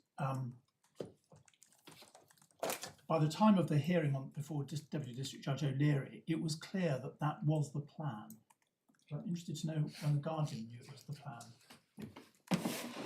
Give me, my lord, I'm just going to find the application myself. The application, I think, is in the supplementary bundle. It's at page 104, and it refers to the local authority seeking a case management hearing to deal with the continued placement of the children with the grandmother. In light of the fact that they refused to submit to HST, testing and thus far refused to commit to further assessment. Now, it may be that you say, well, that spoke for itself, but when does the Guardian say that she first knew that the plan was to remove them? I know, my lord, from speaking to the counsel who attended Deputy District Judge O'Leary's hearing, that his instructions at that point were clear that Ms. Coker-Thompson would be supporting separation of the children at that hearing. Yes. And so, working backwards from that, I take it that it would have been, at the very least, in the week before that hearing was to take place, that her view became that continued to Her Honour Judge Jacklin's hearing. I am giving that answer because I can't myself tell the court anything else on that point.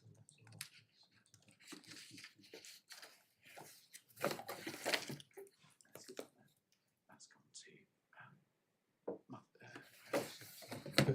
For what it's worth, reverting to the earlier discussion about the provision of the reports, does that last paragraph on 104 tell us some more? In terms of the local authority being unable to comply with the direction, my lord, I would say yes, but I'm grateful to my learned friend for the local authority who points to page 107, which is the letter that went to the maternal grandmother on the 29th of January.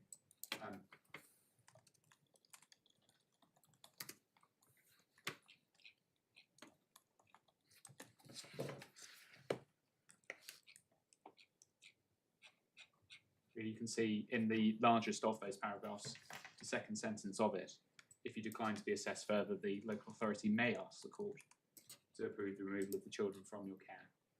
I appreciate that's not a commitment from the local authority, but 29th of January, it's set out in black and white there.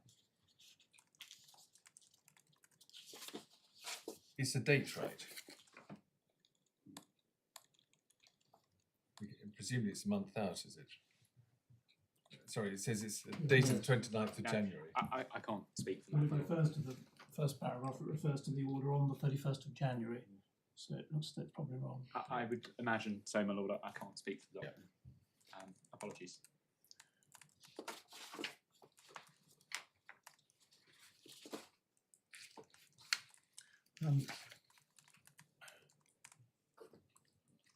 So sorry, I'm just catching up with this. That the order of the 31st of January. I was looking for the directions in that order.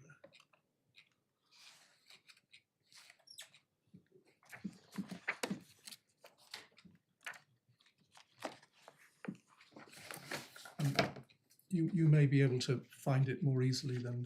Page 72 of this supplemental Yes, one. I've got the order, which is an enormously long order.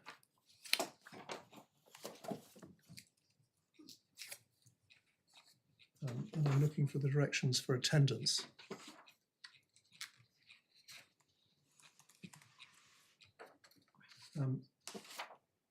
It was simply that the order that the letter that the so-called 29th of January letter, which might very well be the 29th of February letter, referring to the local authority having brought the matter back into court. Again, it says, date and time yet to be found. You will see from the enclosed sealed order that you are directed to attend. Is there an order that does, see, there's a notice of hearing, which is sent to the parties. It looks as if it's the following page 111.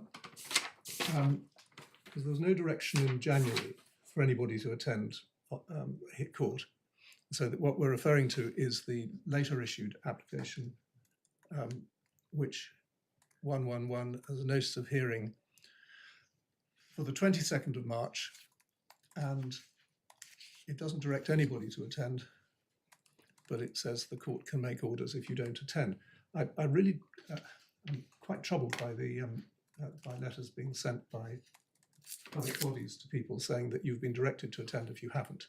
And I'm also troubled by people being threatened with being in contempt of court if they don't. I very appreciate it's not your letter, but it seems to be another instance of this being said. So they were told there was going to be a hearing on the 22nd, and they did in fact attend it. And then on the 22nd, we have the order of Judge O'Leary, which in which the submissions had been made to her that the following Tuesday, 4 days later. Bearing in mind it was the Friday, the 22nd. 22nd of March was the Friday. And we have the hearing on the 26th, which is the Right, Tuesday. so and we see from that in paragraph at the bottom of 306 that the mother's representatives were really saying, we've got an appointment, but next Tuesday is too soon. Because we can only get to see somebody 5 o'clock on the Monday, and even that appointment then went.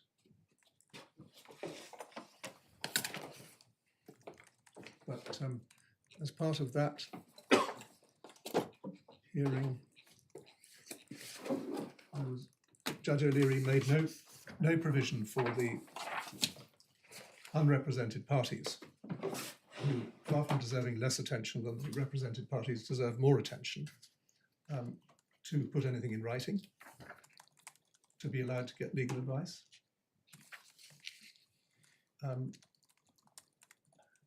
don't want to speak for the local authority on that point, but it may be the case that they were offered legal advice by the local authority, but I'll leave that to my learned friend.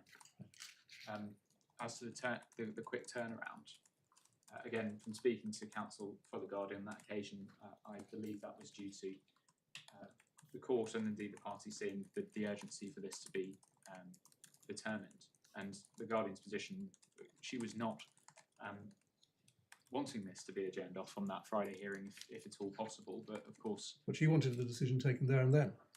wanted the decision as early as possible, because as the placement continued, it remained to be unregulated and it can continue to cause some exposure. So long as it was before this end of term Thursday, then it wasn't going to go on balance. Then it wasn't going to be something that couldn't be managed. But there was a significant safety plan put in place over that weekend to make sure that the children remained safe in the interim.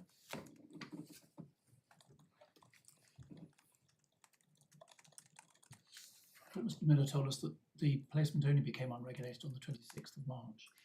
So Ms. Coker-Thompson has been acting on what she has been informed by the local authority, as was set out in the social worker statement, that it was an unregulated placement by the time we got to the hearing on the 26th of March. 22nd of March? 22nd of March, well, we hadn't had that statement at that point, but was the position statement for the 22nd of March is very similar to the one that I prepared for the 26th of March, and that was a problem. All right. Just coming back to where I was, my lord, I was just dealing with how the hair strand test was considered for the Guardian. My own friend for the appellant quite understandably makes the point about what has been said in, I believe, all three sets of the hair strand test reports.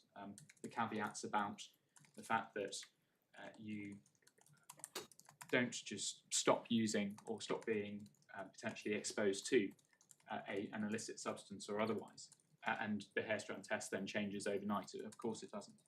And that the phrase several months has been used for it to completely move out of the samples that are provided.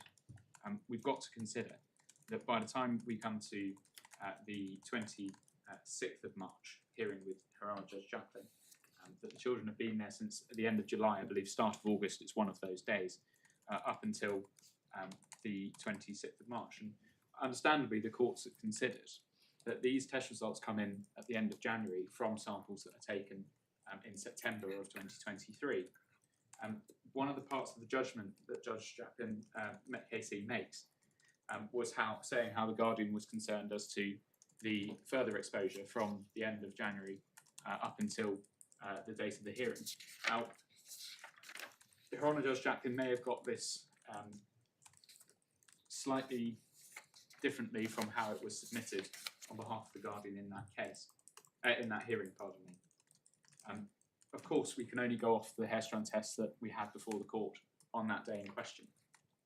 But it's a case of, as again, I've already set out that escalation and what's happened alongside it, which caused Ms. Coker-Thompson to have those further concerns as to what is happening between the end of when the sample finishes and the point we got to at court. And the court had to take what it had at that time. And I come back to the first part of the 5 points of REC in that. It's in terms of regulating the position whilst we go to the toxicologist, and the balance as to whether at that point there was sufficient evidence to say that the balance would be on in terms of Are you suggesting that this was the removal was contemplated on the basis that you then get a toxicology report and then it's reversed? No, my lord, no. I mean, surely the reality of this is that once the children were removed, they were going to remain there until final hearing. Perhaps I've not been clear enough. The point I'm making is to try and clarify how Judge Jacklin said that in the judgment that was given, in that the position of the Guardian was not just based off that hair strand test. It was said during submissions that there was a concern between what's happening between January and at this point, but it wasn't taken any further than that. And it seems to have been taken by Judge Jacklin in that judgment as further than that. The principal submissions on behalf of the Guardian was taking into account the context of the fact that these children have been exposed to pyramate and were particularly vulnerable to exposure to illicit substances because of that background. So I only raised that point to clarify how it is perhaps that Her Honour Judge Jacklin has put that into her judgment. But coming back to the point is we've got to about 8 months or so from the end of July to when we come to March. Even then, we've got 5 months or so when we get to January. And we look at these results.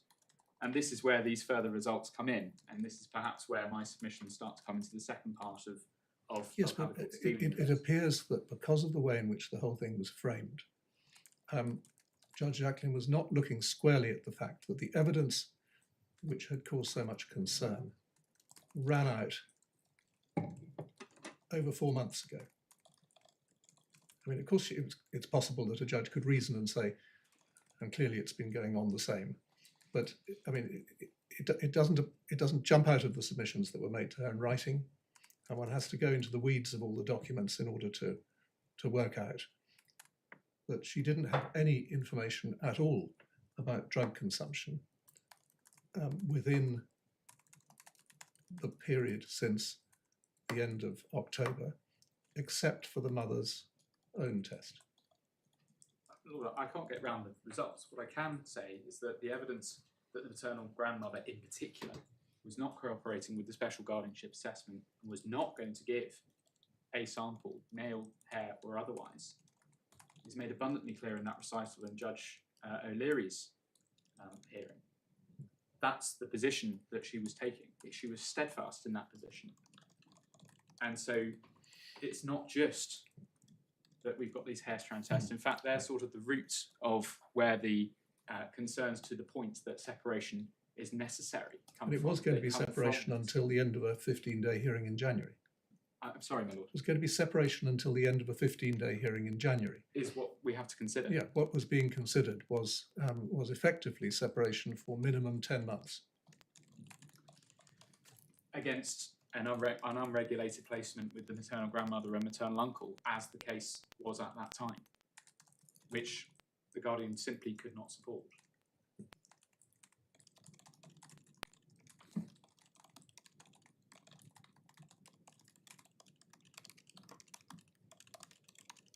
Yes.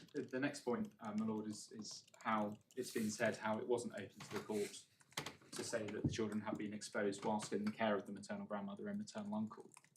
And again, it comes to the reading of these hair strand tests. You've been given the way that the appellate reads them, and we've been going through them in great detail.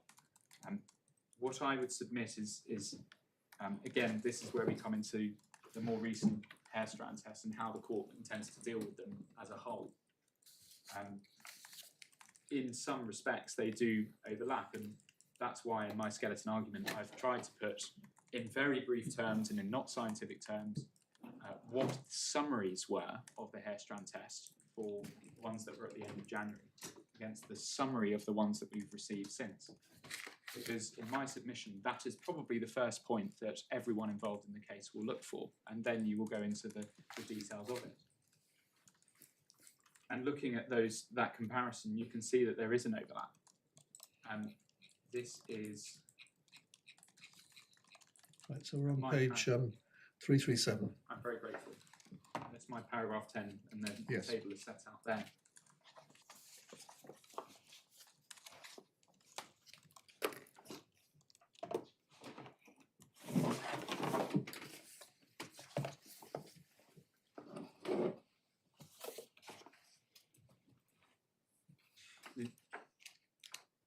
So what do we draw from this? The point I make here is in response to what the appellate has said about the guardian's reliance or noting or otherwise of the different levels, high, medium and low, and how that shouldn't be something that the guardian should put any weight on.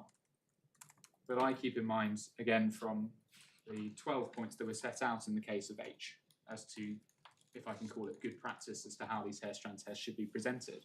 One of those 12 points is exactly to provide the comparator high, medium or low to try and assist the courts in this regard. Of course, they shouldn't be just kept in isolation. It shouldn't just be a case of it's high and therefore it's high, or it's medium and therefore it's medium. But I come back to the point of, for that most recent set of results, we do have 8 months of exposure to cannabis and we do have exposure to cannabis at a high level for at least one of these children. Indeed, child A, I've made a comment, I've put it in a comment, as to the ingestion being shown to have been likely as recently as December 2023, and I've tried to assist by providing the sample number and the metabolites that it is that it refers to. And I mean, this picks up the discussion I was having earlier as I attempted to understand the data, and what you say fits where I think I got to. Just to be clear, the ingestion could be through secondhand smoke. Is my reading of the tests, the most recent tests. In my submission, they're not as clear as maybe it could be as to what potentially could have caused these results. But I come back to the mindset of we are at the interim stage here, where we have to take the evidence as we find it, and obviously. No, we don't. Well, I mean, if you've got a 13-year-old and you're wondering about how she comes to have these readings, then I mean, whether it's just obvious or in fact not essential, one asks her. Doesn't one? Within the case, my lord, yes. There's plenty of time to have asked. I mean, on behalf of the Guardian, it wouldn't be for the Guardian to do in my submission. But the point I say as to... Well, in that case, the Guardian's job is to get somebody to ask her. It's something which, in the context of this case, I'm sure is likely to happen before the January fact-finding. But just pausing there, I mean, I think we've got to reflect on how fundamental it would be to take a 13-year-old into foster care without telling them that that's the plan or asking them about the reasons why you're doing it. Can't be right, can it? It's a factor of this case, my lord, that has to be considered with all the other factors. Well, that's not an answer to my question. I cannot say on its own, looking at it just like that it would be right. I couldn't say anything other than agree with you. But so, I mean, when you say, well, we've just got to look at these data and that's all we've got, it isn't all we've got. It's what we have to go on when we get to the hearing at the in front of Her Honour Judge Jacklin. Yes, well, in that case, the hearing has to be adjourned. Is one possibility. But it goes against the balance of adjourned until, and this comes to the points 1 and 3 of the appellate's case. Adjourned until when? For what purposes? What difference potentially would be there in terms of evidence? In my submission, my lord, there was sufficient evidence from the original hair strand and nail test that we had. But on top of that, what we've had since only enforces that the decision was the correct one, because we have this continued exposure to cannabis for all 4 children at levels which aren't just the lowest part that go just over the threshold. I appreciate that it may be that they are decreasing levels, but until we had the further evidence of the samples from the maternal grandmother and the paternal aunt, we had nothing to say that it wasn't partly because of them exposing the children to cannabis. Well, we now have to decipher how that's because I mean, they asked for the further time, having refused to do it up until now. That the request was being made for a fortnight or something like that. And the children on one view of this, if indeed, on one view, as I say, my lord, you've got the children being removed from a family member, and of course that will cause trauma. But at the same time, these children, because of what's happened to them as to why they ended up in care proceedings in the first place, if it is the case that they are being exposed by the maternal aunt and uncle, and the maternal grandmother to cannabis, or indeed further substances, at this point, before we get the toxicologist we cannot say that the reports that said that Class A drugs were being they were being exposed to Class A drugs. There's nothing to say that the court should not put some weight on those at this point. Right. And indeed, Judge Jacklin only had that to go on. It's a balancing exercise, my lord, and again, because of the background of this case, and that's why I stressed this so many times, it's not just about the hair strand testing from Ms. Coker-Thompson's point of view, but it's the background and the lack of cooperation and the fact that it was unregulated placement. All of these things put together means that balancing act comes down on the side of separation. Right.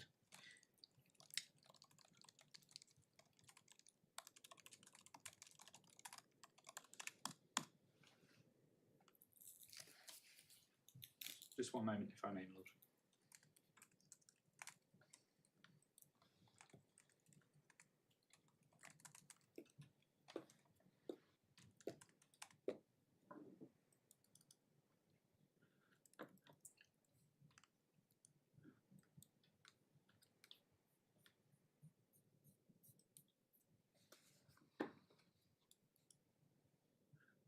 If I may turn my back, please.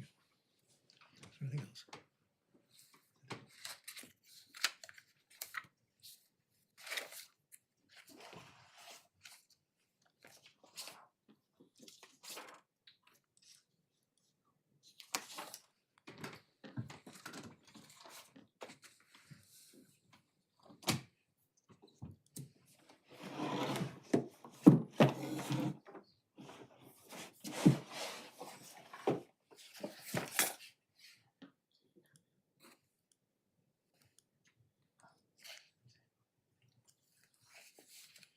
My lord, unless I can assist the court in relation to the applications themselves, those are my submissions, but I ask whether the court wishes to hear Ms. Coker-Thompson's view on what happens next in the event of the appeal being dismissed. Yes, please.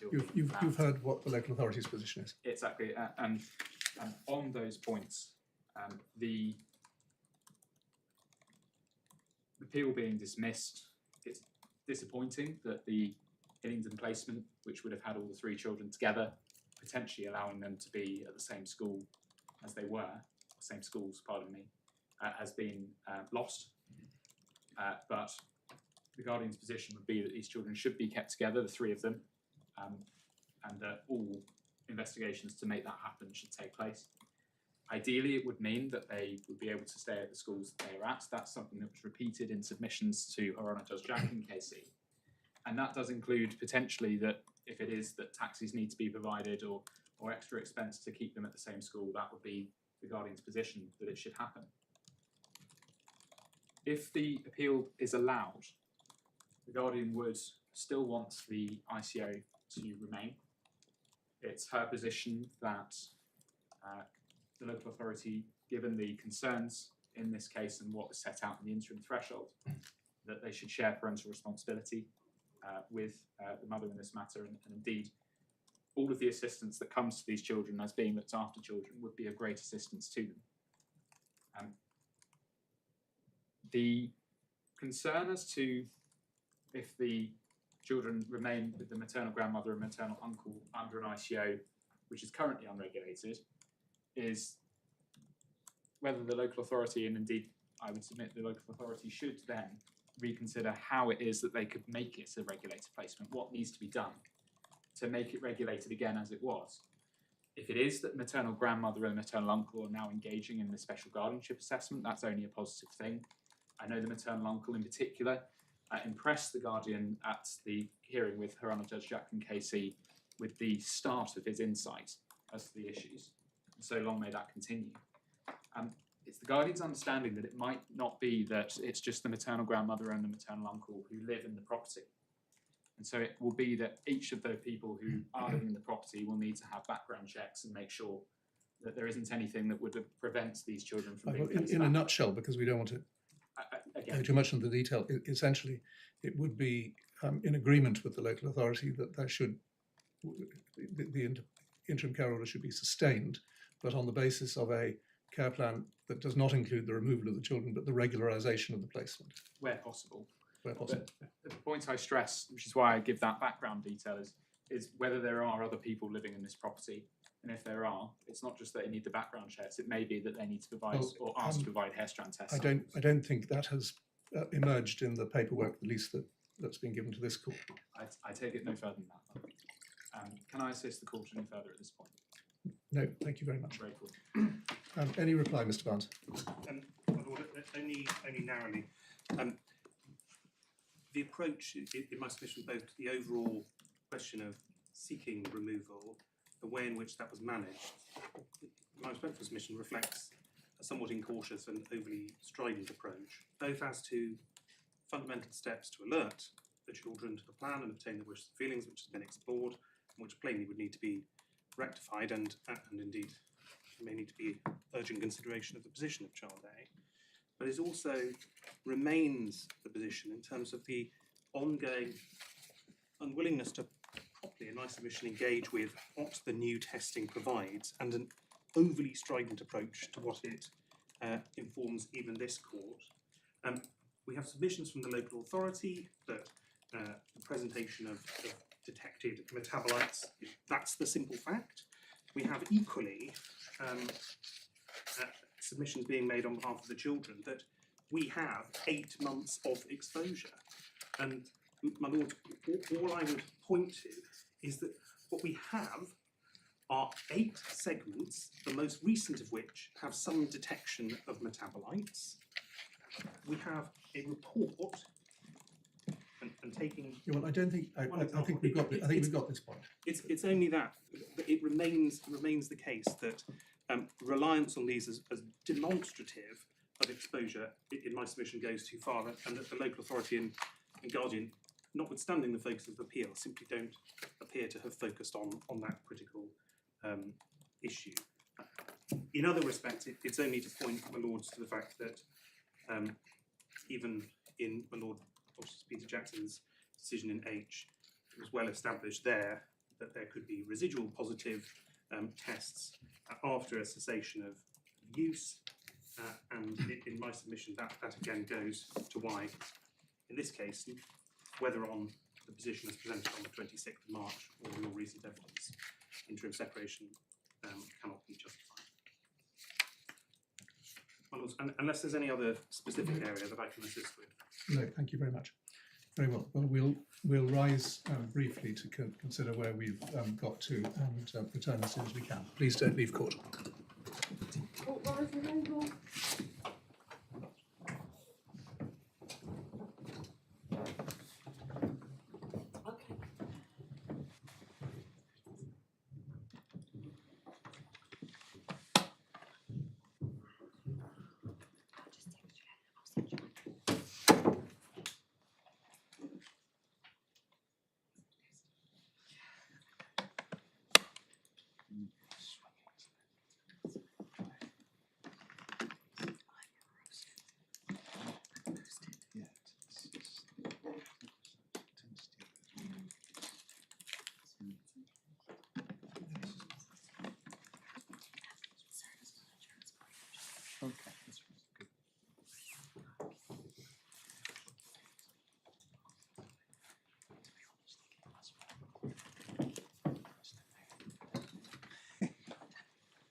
Mm.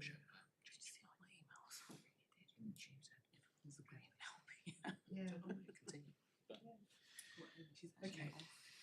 She just messaged me. Yeah, she just messaged me. She was on the phone.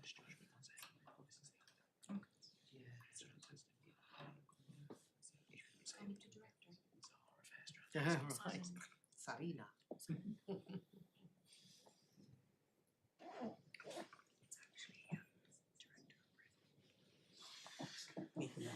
Yeah, just keeps going little on me. But Who's next on the list? Chief Exec, and then the Prime Minister.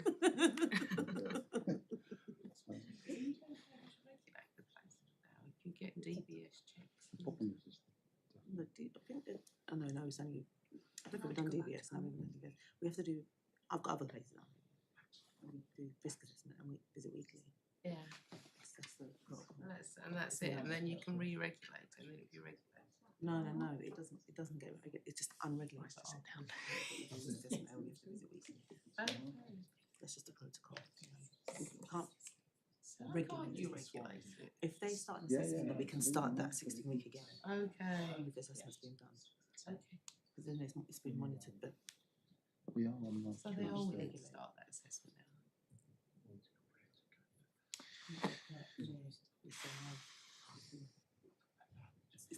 Yeah. All those in favour?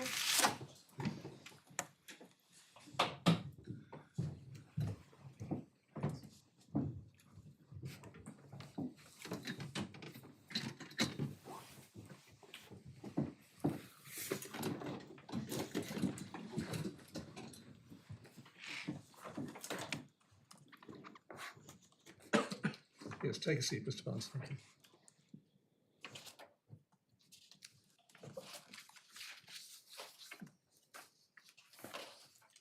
We repeat our thanks to the parties for making it possible to hear this appeal at short notice. We've had several opportunities now to reflect on the submissions that we've received, and because of the immediacy of the matter, we think it's appropriate to let you know our conclusion, although we'll obviously not be able to give our written reasons until later. The outcome is that the appeal will be allowed. The interim care order will remain in effect, but the permission granted by Her Honour Judge Jacklin, King's Counsel, for the local authority to change the care plan to one of removal is set aside. In a moment, we would like to review with the parties the other parts of Judge Jacklin's order to make sure that any order that we make sets that on an onward course in a fully relevant and up-to-date manner. So we'll have a look at that in a moment, but I did want to, on behalf of the court, say one thing, particularly for the attention of the carers of the children. We know that grandmothers had to go for practical reasons, but that the children's uncle and their mother are present in court. It seems to us that this unfortunate situation could have been avoided in a number of ways. Some of these will be pointed out in our judgments. But having reached this point, we're very much of the view that what these children now need is a renewed effort at cooperation between the adults who are making plans for their future, whether it's their family members or professionals. That had there been better cooperation over the course of January, February, March, we doubt whether this situation where the children came so close to spending a prolonged period in foster care would have arisen. And so, with all respect, we'd like to send the message back to the family members. There will be other messages that will go back to professionals, but so far as the family members are concerned, this should not, the success of this appeal should not really be seen as any form of triumph, but as a further opportunity and a chance to make things go more smoothly and cooperatively in the future, so that the children are not faced with decision being taken as a matter of urgency and possibly without the best possible information. Now, that's all I wanted to say in regard to the order itself. We'll review now at page 49 the existing order of the learned judge. Clearly, some parts of it have been overtaken by events. But perhaps, Mr. Barnes, you could coordinate for us your view of whether there are any further orders that need to be made to avoid people having to go back to another court and obtain them. I think at this stage, I'm not sure that formal permission has been given for the extension to Dr. Dowse's report that my lords are aware he's requested. Well, if it is agreed between the parties, then we are quite content to give a consent direction to allow his report to be prepared within a revised timetable. I've already said, and it needn't appear in our order, that we rely on counsel to check his letter of instruction so that it's refreshed and up to date. Thank you, Lord. Otherwise, I think there may need to be some communication with Dr. Cleckhorn at the top of page 55, because her report may be impacted by slight delay in relation to Dr. Dowse. But I note that it is moving towards a threshold that is due on the 20th of May. That's paragraph 47 of the order. So again, subject to that being a time frame with some adjustment, local authority can... This order has to be seen alongside the order of the 31st of January, doesn't it? Which, if I can find it. I think that's 278. Thank you very much. Sets out future hearings.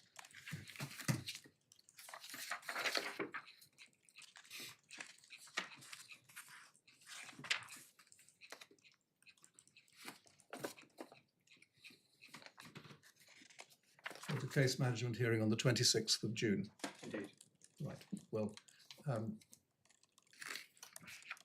we might then be invited, once you've had a chance to consult with each other and your clients, to make any minor adjusting orders that seem helpful to you all. I don't want us to get involved in any substantial case management functions. That's not our role, but if we can do anything to help you having to write to the Central Family Court and put it all in one order, we'd be happy to help. I'm extremely grateful, my lord. I'll coordinate with my learned friends and hope to submit within an order and agreed adjustment. I don't anticipate that there is any substantive issue that is going to be in dispute. Right. Thank you very much. Mr. Miller, any observations on orders? Just in terms of Dr. Dowse's report, I had an extension to draft the findings document, I think, to the 18th of May. Conscious of the hearing in June, but I think we can liaise between us across the bar whether I would need a slight adjustment to that, given Dr. Dowse's report. Can I also add there are two parties who aren't here today, subject to the order you made earlier. So we would want to communicate with them just to ensure that they understand the decision and the order as well. Yes. well, I appreciate that a decision in relation to the status of the current carers is very much one for the family court, but you'll have gathered that it's our view, or at least mine, that however much it might not have been appreciated or welcomed in the past, I hope that this will be a bit of a watershed in terms of courteous communication for the benefit of the children, backwards and forwards, so that although the carers may not, at least at this stage, be parties to the proceedings, everything that they need to know in order to do the right thing is made available to them. And similarly, mindful that they have the disadvantage of not having legal representation, although they have care of the children. They will need, if they're prepared to take advantage of it,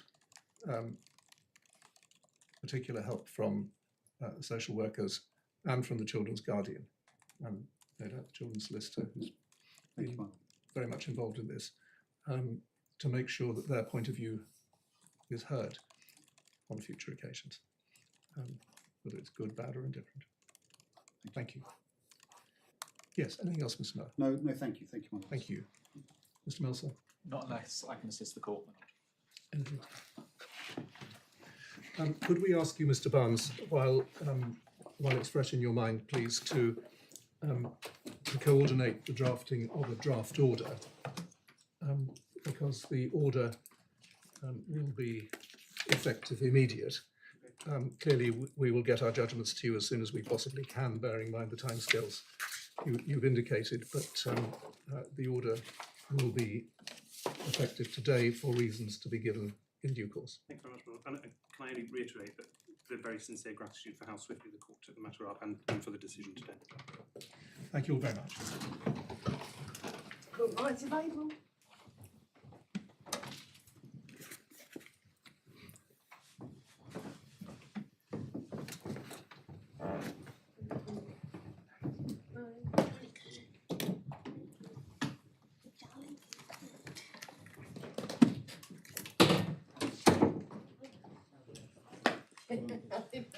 Where are you tomorrow? All right. Oh.